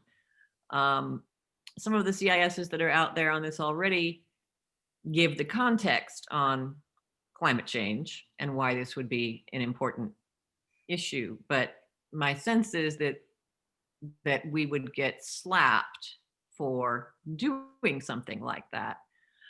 So the shortest and sweetest would be that the Studio City Neighborhood Council supports motion 200492 to encourage and to perform an inventory of the city's insurance policies so that the city can reorient its purchasing power towards insurers who are working towards a sustainable future. Does that sound like something acceptable? Rose, is your hand up again, or did you No, I couldn't work out how to get rid of it. Hang on, let me see if I can help you out. Lower hand. Yeah, there you go. Okay. Does that sound like something that would fly with this board, Randy? Yes, it would. I think it's fine, and I don't know that I get what you're saying about slapped on the hand, or if you think it's too long winded, but in a case like this, at a council file like this, and now that I have the council file in front of me, and looking as like you've other looked at Greater Wilshire Neighborhood Councils, CIS, or East Hollywood, or Los Feliz, I certainly think it's fine if you'd like to go into some background. I think that's more than fine and warranted, so people understand exactly what that council file is about, if that makes sense. And then I'll just quickly jump back and say that the council file, the previous one of 200498 regarding carbon emission mitigation in the employee telecommuting, that actually passed council file action, was final on August 26th. There have been three community impact statements that have come in since then, but the council actually made a final action on 8/26. Yeah, they just haven't really moved on it, but I'm happy to sit and wait until the next time until if we don't get a report back, then maybe we would feel compelled to submit another CIS. I think my understanding is, often these motions pass and they're for report backs, which can either mean that they really do need more information, or it's not a high priority for them. So sometimes it doesn't hurt, even if the motion to do a report back has passed, to get more council files and support. But because it's not a super compelling critical issue, I'm happy to take a look and see whether or not we get the report back in a timely way before we bring it up again. Sounds great. Okay. We've seen how the council can act without report backs when they feel so inclined and move forward quickly. I think we're going to see a lot of, unfortunately, I was just on a call with Councilman Krikorian, what is today, Monday, on Friday. And I think, unfortunately, we're going to see, I'm trying to get more nuts and bolts so I can formally report at the board meeting, but the teaser is, or not really a teaser, everyone knows, we're going to see some significant and serious reductions in city programs and city services, given what's now looking closer to 600 million of a budget deficit for the city. And 600 million is really in some ways an underestimate because the budget doesn't take into account the liabilities for pensions. Mm-hmm. Yeah, well, that's the decades-old problem. Yes. Mm-hmm. And so that means we're going to have to be weighing in on a lot of priorities, and I hope we can have good, robust dialogues about that. Okay, so the motion, the CIS right now would be something simple, although Randy, you can guide me on what other lovelies we can add to this that would be acceptable to this neighborhood council. Right now, it's the simple, we support this motion to perform an inventory of city's insurance policies so the city can reorient its purchasing power towards insurers who are working towards a sustainable future. I would be happy to take input to elaborate. I mean, I would say, go ahead, Richard, sorry. Go ahead, Well, I Richard. think the first part sounds great. I'm a little concerned with the last part, basically. Mhm. Have them do the surveys, come up with the raw data. You don't have to give them a reason why. You just ask them to do the survey, find out the information, the raw data, and not get too far into the city's insurers. It seems like it might be a way of making it more palatable to the people involved. I'm still at a loss as to understand who you think is going to come after us for standing up for a safe future, but. Well, whatever council member who's going to get kickback is going to like it. So we don't want to anger the fossil fuel companies? We don't want to, no, we don't want to anger the city council members or the controller's office, whose job it is to evaluate all purchases. I don't think the controller's office would be angered by a motion from the council giving him the go-ahead to do an evaluation on something like this. You may be right that certain council members may be accepting fossil fuel money and be inconvenienced by this, but I don't think that should stop us. Do you? Well, okay. I just would rather if you kept the first part in place and kind of mitigated the last part. Develop a rating system, and just basically all the way through the city insurers.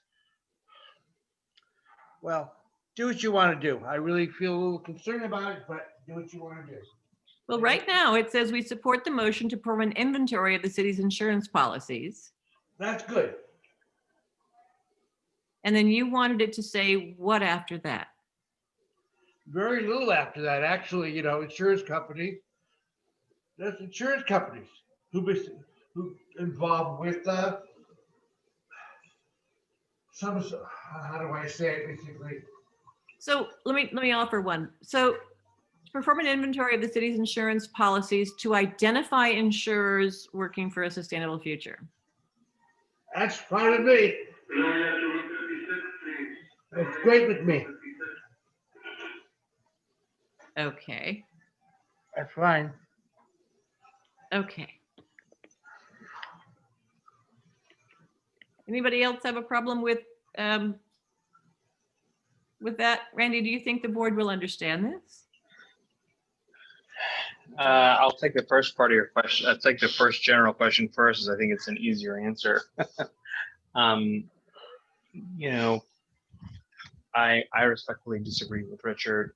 And even if we could argue that the controller doesn't like it or that some elements of the city doesn't like it, I think that's fine. I think we don't get change. Sometimes change only comes when you ruffle feathers, hopefully politely a little bit, and you kind of, right?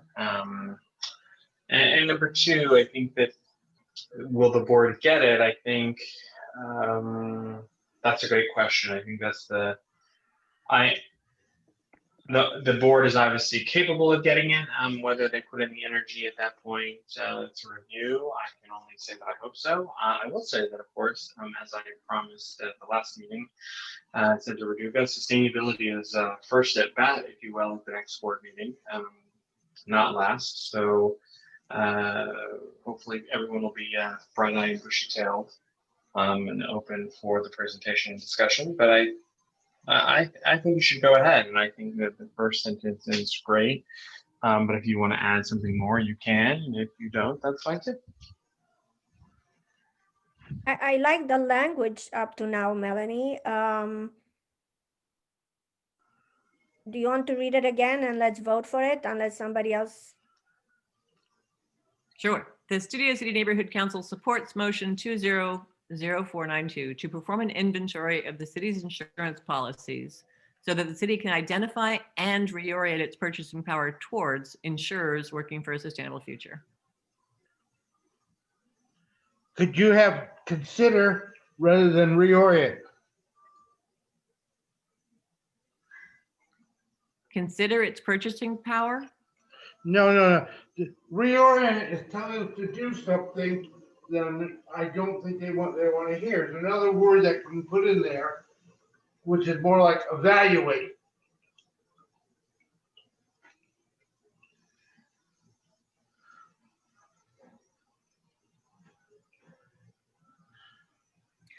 So identify and reorient its purchasing power towards.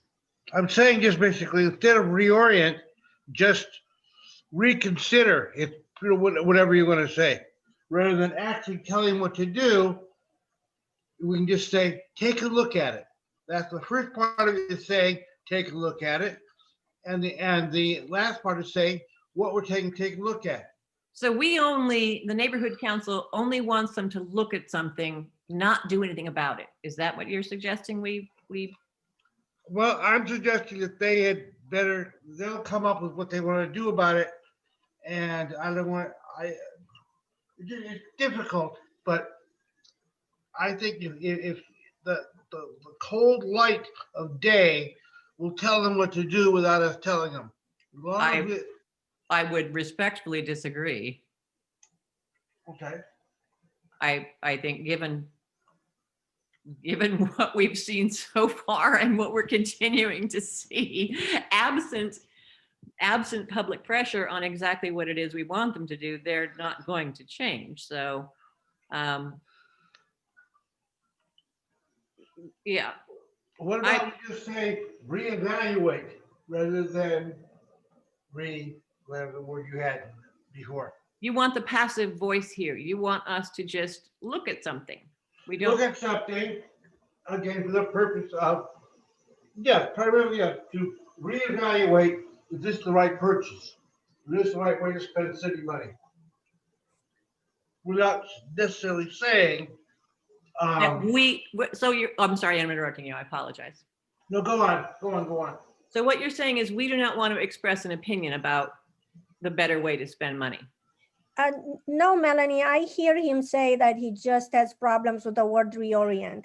If we replace the word reorient with something else, and he mentioned consider, so to tell them, but not so specific what to do. So can you read it again and see if we can find any replacement for the word reorient? I hear Richard have issue with that because it seems a particular way of asking them to do. And we can still ask them the same thing, but use a different language that's more palatable. Is that correct, Richard? Yes. Okay, and I just want to clarify, because if I'm searching for words here, I don't think it's the word reorient that's the problem. I think it's the asking them to invest in a sustainable future that's a problem. Is that correct? Not totally, but that's a surface problem. I also believe that they should be investing in a sustainable future. Of course, I want to preserve our whole quality of life as long as possible. I'm just concerned with what we're telling the council to do. I like them evaluating stuff, looking at stuff and and then they have to decide what they have to do. So Anyway. can I ask you, Richard, on Measure H? Yes. What about it? Well, I mean, I heard you express very strong support for that Yes, and gratitude for those who voted on an action. yes. But what's that got to do with the CIS? Well, there are some parallels. This is a smaller body of people expressing that we would like our larger government to take an action on something. And I hear you wanting us to not express that we would like an action taken other than to- Evaluating the information. Right, but I was trying to look at the parallel with Measure H, where if Measure H had been, let's evaluate. But Yeah. Measure H was purely, do we want to spend the money so much per year? We're already spending so much per year. They had a vote similar number of years ago in which everybody in my area is taxed another $40 or $60 per year. Mhm. And now we're asking, okay, you can tax us even more because we want to have a particular development between the Hollywood Freeway and the 405. So it's not the same thing. It's a benefit for people. I don't see it done. It won very nicely, and it will help the cats. Sure, and this, I'm just trying to see what the difference here. This also would be a benefit to people, but I'm very confused. Melanie, can you read that again? Just give me a moment. Give me a read again and let's see if we can. Can you read that again? Neighborhood Council supports motion 200492 to perform an inventory of the city's insurance policies so the city can identify and reorient its purchasing power towards insurers working for a sustainable future. Why do you need reorient? Why not just orient? All right, And then orient. it doesn't. There then you it's- I love that. What's the word? Orient rather than reorient. I think that's brilliant. Or direct? Direct is fine if you don't like orient, but I think that's, Rose, I think that's a great suggestion. It's less aggressive. Yeah, you're right. Okay, read it again, as is. Okay, with the fix. we support this motion, shorthand, to perform an inventory of the city's insurance policies so that the city can identify and orient its purchasing power towards insurers working for a sustainable future. Perfect. I'll go for that. Okay, awesome. Thank you, Rose. That was just brilliant. All right, I put this motion, this CIS out there. Did I get a second? Second. You got it. Thank you. Richard, thank you so much. Let's take a vote. Raduca, Yes. Rose, Yes. Randy, Yes. and Rachel. I was overlooking you before. I'm trying to remember if you are a member of the committee or not. I am not. Oh, okay. All right. Well, then we have unanimity. Thank you. That was more discussion than I anticipated on that one. Okay. But now we're here with Rachel, and I think we're on to the. Are we on to the next? Thank you guys for your patience on that one, and I think we're on to the next one. Yes. Yes. So now I want to invite Rachel to talk about. We had a conversation earlier about working together with this committee and the work that she's been doing on the resilience plan and how it might be useful to collaborate to develop a combined sustainability and resilience plan for Studio City. So Rachel, do you want to chime in and let folks know what you've been working on a bit? I don't think anybody is really up to speed, and then we can Sure. take it from there. And you're gonna have to forgive me. there's extenuating circumstances on my side where I can't stay on this call for, I only have about 5 to 10 minutes. I'm so sorry. So sorry. I'm so sorry. No, I'm sorry. Literally, my friend was in the hospital and I have her puppy and she would like the puppy back and I have to drive downtown. Anyway, it's a long story. But anyway, so the thing that I've been working on, the resiliency plan, is something that the mayor, the city of Los Angeles rolled out now about 2 years ago. They asked that each neighborhood council come up with their own plan that pertains to the city resiliency plan, and how resiliency affect how Studio City wants to proceed in regards to sustainability, public safety, resiliency, to city planning. Those elements I've been trying to meet with each committee and really focus on how we can make our little area of Los Angeles resilient, more resilient. So I hope I can come back once a month when you guys have your meetings and we can have to borrow your language, Melanie, a robust dialogue and really kind of hammer out some great ideas. Does that sound good? Yeah. Does anybody, I know she's only got a few minutes, but does anybody want to ask questions of Rachel? What have you already discussed, Rachel, with Melanie in terms of sustainability? I remember that Melanie was sending you or attempting to have a conversation with you on certain issues already. Have you guys had any initial conversation on it or not? We have. Rachel. I think Melanie has some great ideas with regard to, I mean, you kind of talked about it earlier with one of your CISs, which I don't have in front of me, in terms of wow, brain work. Yeah. Sorry. Whether it's increasing bike paths in the area and getting making a greater God, I can put sentences together, I promise. Increasing the tree canopy, having a place at the farmers market where we can have those composting, a better soil quality, that sort of thing. Those are small elements, but I think, and then also in terms of with new developments in the area, really partnering with also land use and making sure that whatever gets developed in our area really adheres to a higher standard of quality control in terms of how we can make our area more resilient, whether that's its use of power or use of water, recycled water, those sort of things. Okay, that's great. Well, we really like lead silver and lead gold a lot. What's that, Richard? Those are architectural standards. Yes. Oh, there you go. Yes.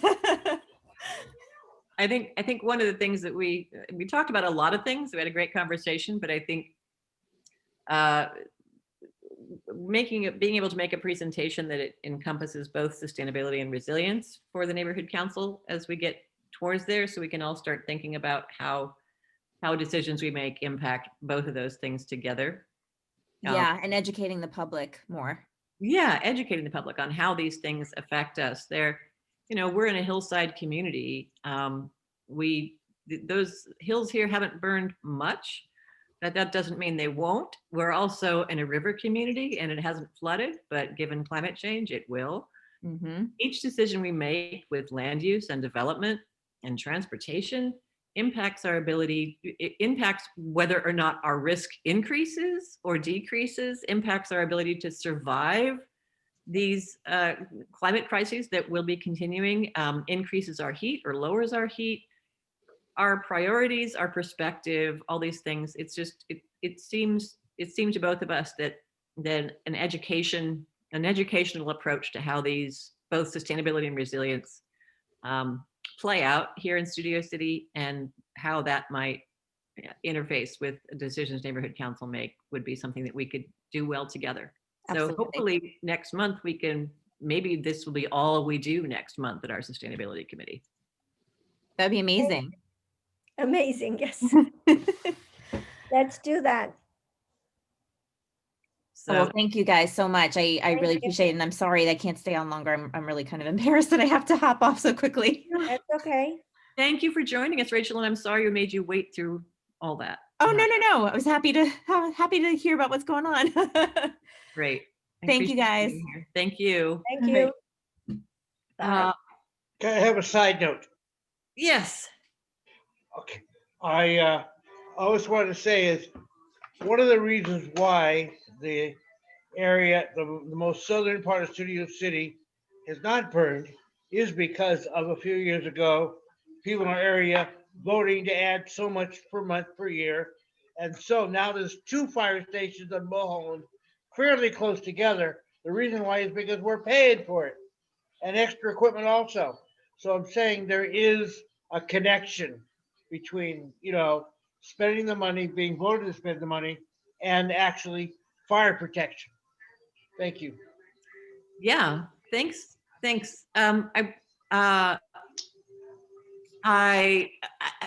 Fire is one of the things I pay a lot of attention to, Mhm.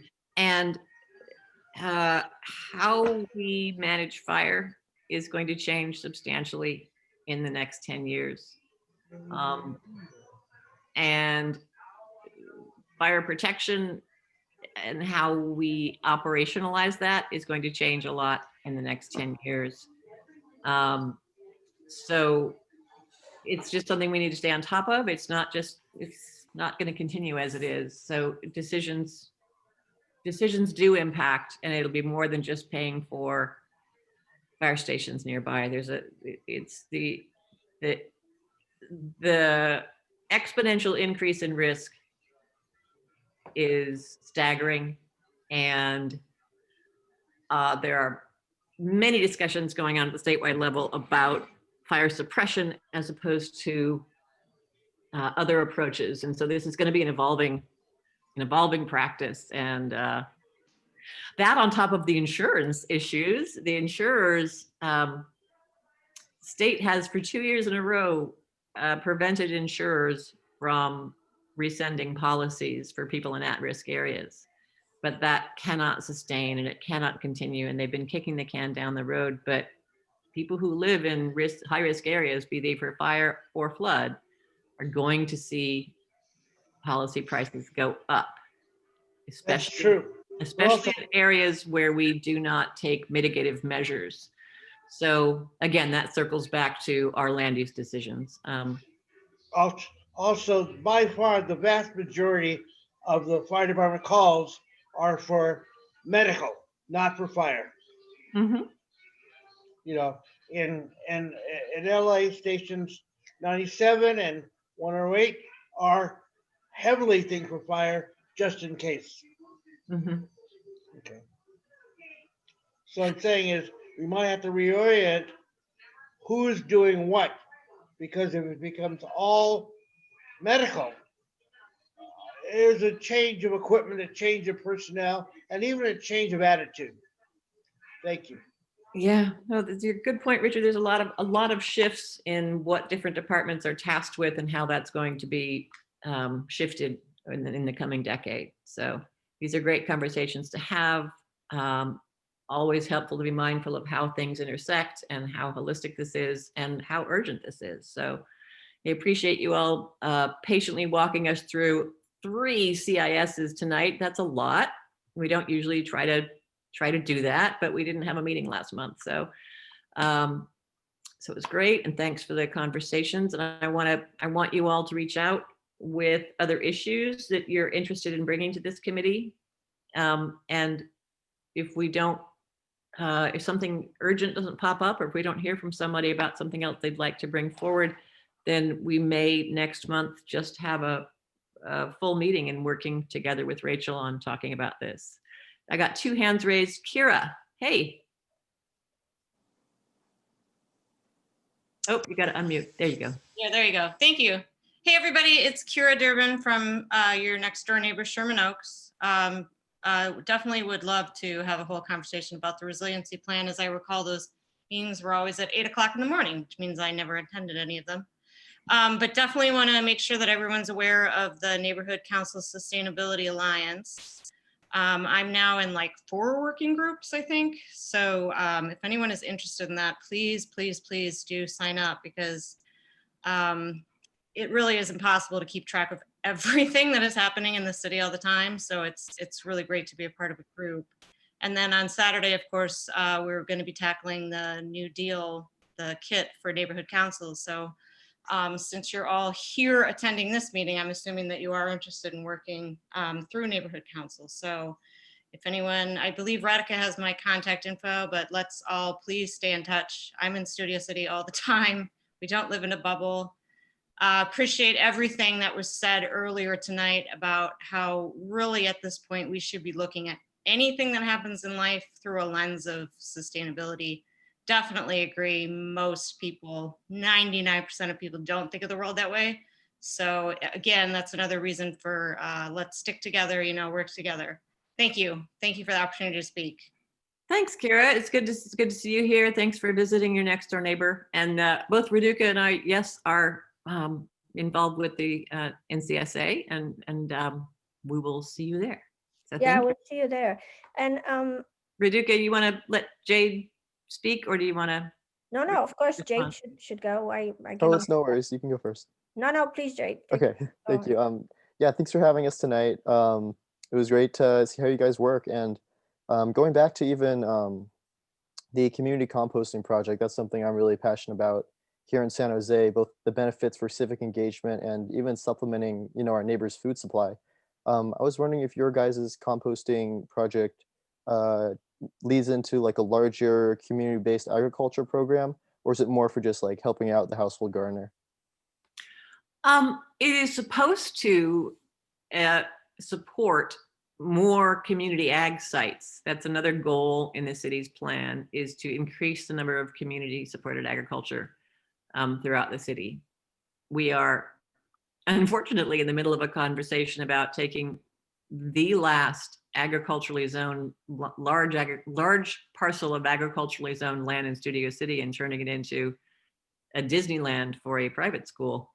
But Wow. but yeah, seriously. But it's the mayor's alma mater, so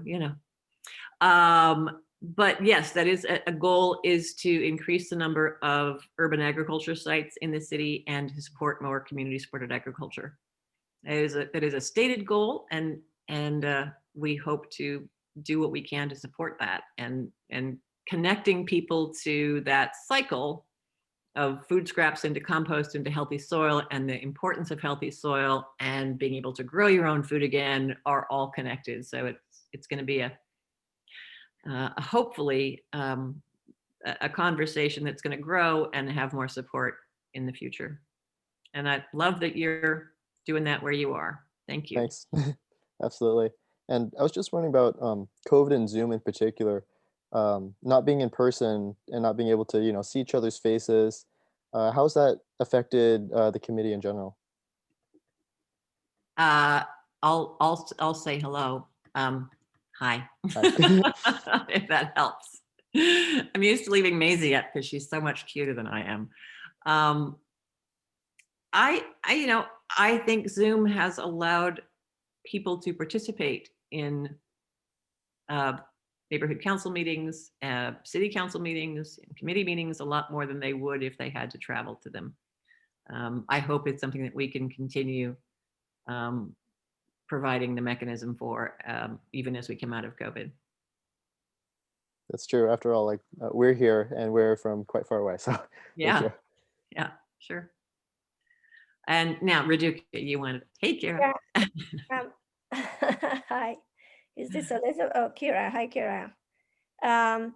So I want to ask, talking about the compost, and actually, if it's worth having a special meeting to see if we can create a survey for the feedback from the community to, in terms of, I guess, possibly sustainability issues in general, but in particular composting. And I wonder if that's something that the committee is interested in in doing. It will probably, I mean, it doesn't have to be a special meeting, but if we want to come up and discuss a survey and discuss the particular questions that we'll ask the community to give us feedback on, because otherwise we depend on the same people showing up and, you know, just the regular ways of outreaching, which not all the time leads to getting new people to join the conversation. So you're proposing that we create a survey on people's interest in a composting program that may or may not be done at a special meeting, with the purpose of increasing interest and participation in the committee, or with the purpose of, I'm a little bit, help me. Well, you know, for Slow Street, right? We got a bunch of people that were not regular participants in any of our committee. It was a pet project of the community that they approached you and then us, and it's happening. With sustainability, it seems like the committee is kind of giving information to the community, and there are some regular members of our committee, but I personally do not feel that I hear the voice of the community in terms of sustainability concerns. Mm-hmm. So to be honest, I am co-chairing a committee, but I'm not quite really informed what the community wants. Now we are tackling issues which I'm assuming people are interested in, but I would be very interested more from the voice of the community. And I feel like a survey would be an easy enough approach to engage people into giving us feedback. Okay. So I hear you saying you want it to be more broadly focused, not just on the composting program. I don't know. I don't know. So the composting program was something that had come up in earlier iterations of this community over the past, of this committee over the past few years. It just never got off the ground. So I think that did come from a broader cross-section of the community, hearing people's in their interest. And I think there are some other issues that we could get to, but I think it would be great to get more people engaged in the committee, finding a way to work with outreach to get more information out there. Rose, do you have ideas about encouraging others to participate? And Scott, if you want to weigh in and tell us what compelled you to join us tonight, that might be a data point for Raduca. Well, Outreach already did a survey, and they said that we're gonna follow up with different, because I'm a member of that committee as well. So they said that we can follow up with different surveys. So we can literally piggyback or work with them to get out another surveys or follow-up surveys, particularly for sustainability. It's an option. This was already discussed to a certain degree, not particularly on sustainability, but overall, already it's out, the survey, the initial survey. Sure, I never received it, just FYI, so I'm not quite sure how broad the base is, but can you hold that thought? Scott, I wanted to invite you to say hi and let us know what your interests are, or if you had any feedback. Hi, everybody. Tonight was a triple header for Studio City Neighborhood Council. We had bylaws, we had outreach, and I'm very late coming to this committee meeting. So for outreach, one of the things we were talking about was outreach as a committee versus outreach as a concept, where all the committees need to always be involved in outreach, and same for bylaws. And one of the things we were discussing was some sort of uniformity amongst the way the committees operate, the way they post their calendars in a timely manner, the way they post their Zoom meetings before the board meeting. So when you guys are discussing a motion, it's posted before the board discusses it, not after. Things such as that to get newcomers, such as myself, more involved. As far as sustainability, I was talking to Government Affairs when they had their meeting, and they are kind enough to take a stab at the municipal code involving gas-powered leaf blowers, which is poorly written, easily manipulated, and not enforced. So Richard, I think Richard was on that committee, and another Richard as well. And they're going to come up with something for you guys, I hope, to hopefully get gas-powered blowers finally banned, or at least the ban enforced in Los Angeles. And that's a whole other story. But for outreach and what I'm doing personally on Nextdoor, a lot of people don't even know we exist. And then I steer them to the calendar, which is unfortunately not populated. Or I'll say, oh, we have a public forum coming up on Project Roomkey, and it's not on the calendar. So these are the things that I run into in my personal outreach, as well as the committee outreach, trying to get more people involved. I missed most of your meetings, so maybe you guys had discussed some of this, and I don't want to keep rambling on, but there's even a post on Nextdoor about people looking to start a Nextdoor homelessness committee of some sorts.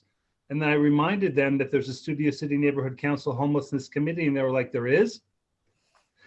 They didn't even know. Right. So I can ramble on for another hour. I'm not going to. Are you aware that we sent out the survey that was both posted on Facebook? It's out. I mean, I don't know why, Melanie, you have not come across it, but certainly it was posted on all kinds of places. Studio City Living, I send it to them. I send it to the public library so they can post it. I send it to, I posted on Facebook. So there was quite a lot of at that point. But anyway, I can send it to you again. But the point is, do we want to do that or not? It doesn't matter. Like, do we want a survey sort of to? I'm going to stop you just for a second, because I want to acknowledge that Scott just brought us his first time on the committee, and I don't want to just ignore. I want to thank him for being here and recognize and reflect back on some of what you said before we just barrel on. I love that you have a lot of energy for connecting people in Studio City to the neighborhood council. I appreciate that very much. I hope that you could embrace our committee as well if you hear your neighbors getting interested in this. It sounds like the leaf blower ban is something that's come up numerous times in this committee, and I think we've attempted a couple of different motions on this, but some of them I think disappeared through the cracks. I think we passed one under the last president, but because we didn't have a recording secretary, it never got brought forward. So it's been an ongoing issue here. We would love to have that brought to us. A lot of folks are people who have come in and out of this committee have been very excited about that. I think we all suffer. So I'm glad you're moving that through government affairs. Please bring it to us. We'd be 100,000% on that. Look forward to doing that and working with you on it. We actually made a whole movie. It's been on. It's about 2.5 minutes long on the whole leaf blower issue. It was very important before. It's still very important. And it's still not written right. And I couldn't do anything about that. And it's certainly not enforced right.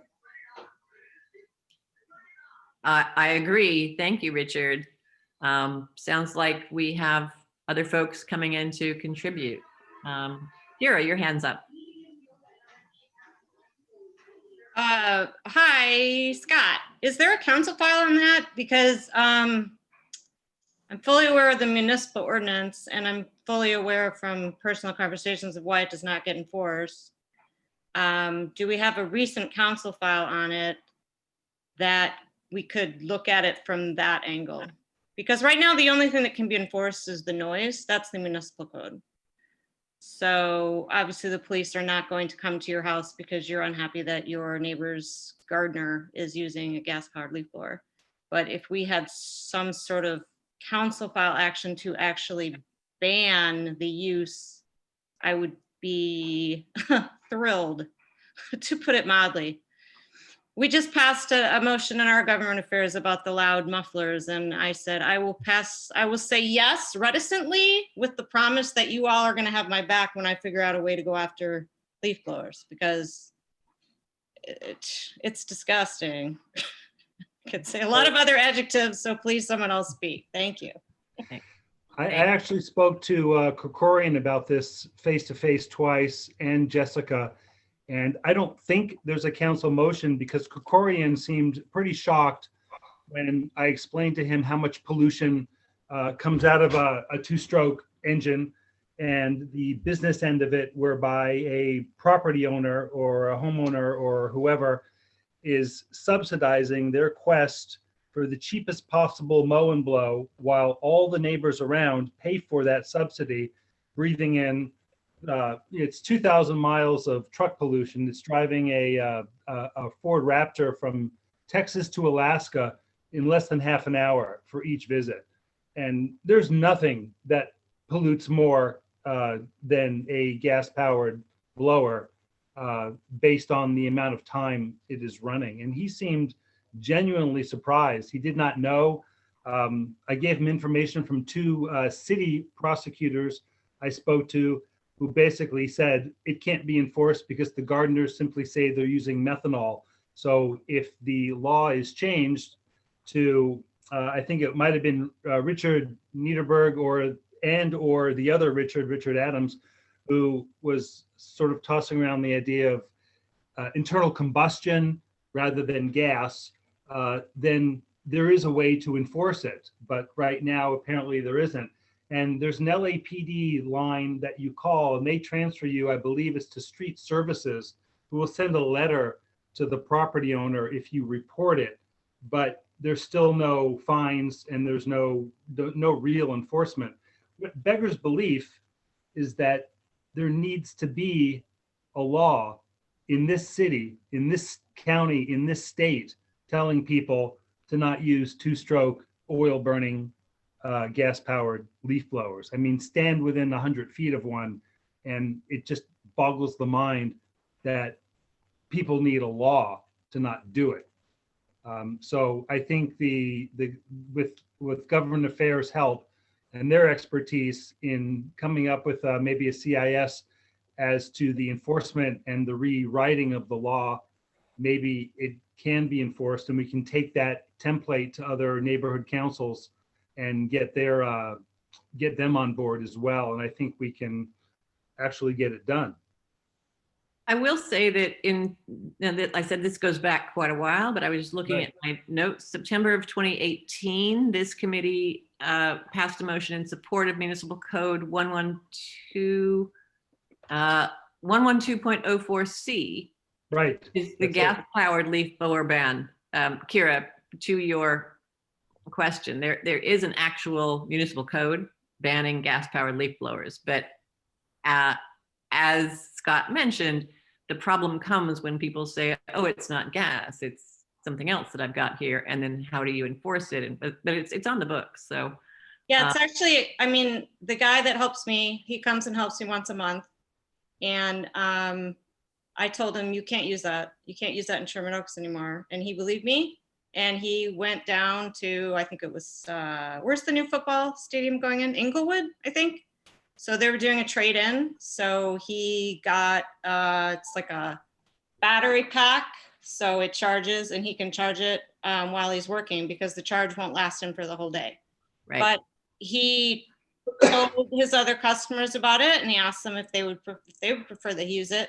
And they all said yes. So he was like really excited to tell me the story, because I guess I brought something to his awareness. But what I wanted to ask you, Melanie, and I'd be happy to reach out, do we know how Pasadena accomplished this? We don't, but I think it'd be great if you reached out. I will say that we tried in April of 2019 we were considering a motion to look at a mechanism where homeowners, rather than gardeners, would be fined for the use of gas-powered leaf blowers on their property. And on the other end, we were discussing the possibility of creating a certified list of vendors that gardening companies that abided by the current law, so homeowners could be aware of their alternatives. So this is something we've taken up a couple of times, but it really hasn't flown yet. Toluca Lake was talking the other night about working with their Chamber of Commerce to make a list of businesses in their community that promote sustainable practices, which I thought was genius. And I also assumed it would be heartbreaking for me to discover that no one in Sherman Oaks does that. But yeah, there's 2 tickets you can get. If you actually got a cop to come out and say, this guy is not allowed to be doing this, he will cite him for the noise ordinance. The other way that you can submit it through the ticket through 311, which they have stopped enforcing thanks to COVID. They're not enforcing anything anymore. So you used to be able to submit photos and then they would send a letter to the homeowner, I believe twice. The 3rd time the homeowner would get the fine. So there are those 2 mechanisms in place, right, but neither one of those mechanisms are actually saying, we have a law that says you can't do this, but you continue to do it anyway. So if you like, I wouldn't even know who to talk to in Pasadena, but I could try to do some research or something. But Love you. Great. Thanks. because I believe it's not just leaf blowers there. I believe it's all landscaping equipment. I forget what their verbiage. So it's like the trimmers, they also burn the oil, the pruners and all those other things. They all burn that extra oil, which is the ozone component, which makes me want to vomit. So yeah, thank you. true. Well, Thank you for volunteering. The police officers can't collect evidence in court. They will not touch and get a sample of the whatever is powering it. If I would not mind if police came and just put a jar of it sitting on my bench, and say this is what the thing did, then I can put a litmus paper in or whatever and deal with it. Right now, the cops can't enforce it because they don't want to deal with carrying fuel around, and I understand that. Okay, so thanks. Little off agenda tonight on some X agenda. What's the word I'm looking for? Non-agendized items at the end of the meeting. I appreciate you all for hanging in. Raduca, you still would like to do some sort of survey or something to get more people interested, take the temperature of what people in Studio City would like for us to be moving forward. That's what I think I was hearing you say. I mean, it's not what I want to do. I'm asking the other people that are participating if that's a good idea or not. I'm not saying that I want to, or that's something that I still feel that considering there are all these issues, that more stakeholder participation will be good, even as just filling out a survey, so we can have more of an idea what issues have priority. Scott participates. Look, now we know that. I mean, I heard Scott talk about this more than once, so it's good to keep having this conversation and actually support it. So I wonder what other issues, and mentioning, Melanie, you have more experience. If you believe that it's unnecessary, by all means, I'll defer it to you. I just was a simple question. No, I think I would absolutely love more people involved and passionate about these issues and joining us. I'm curious to learn more about outreach avenues. I don't follow Neighborhood Council on Facebook. Facebook is not something I use for that sort of thing. I think Randy sent out the email blast. You're not part of our email because he supposedly, he sent out an email blast with that, but I don't know.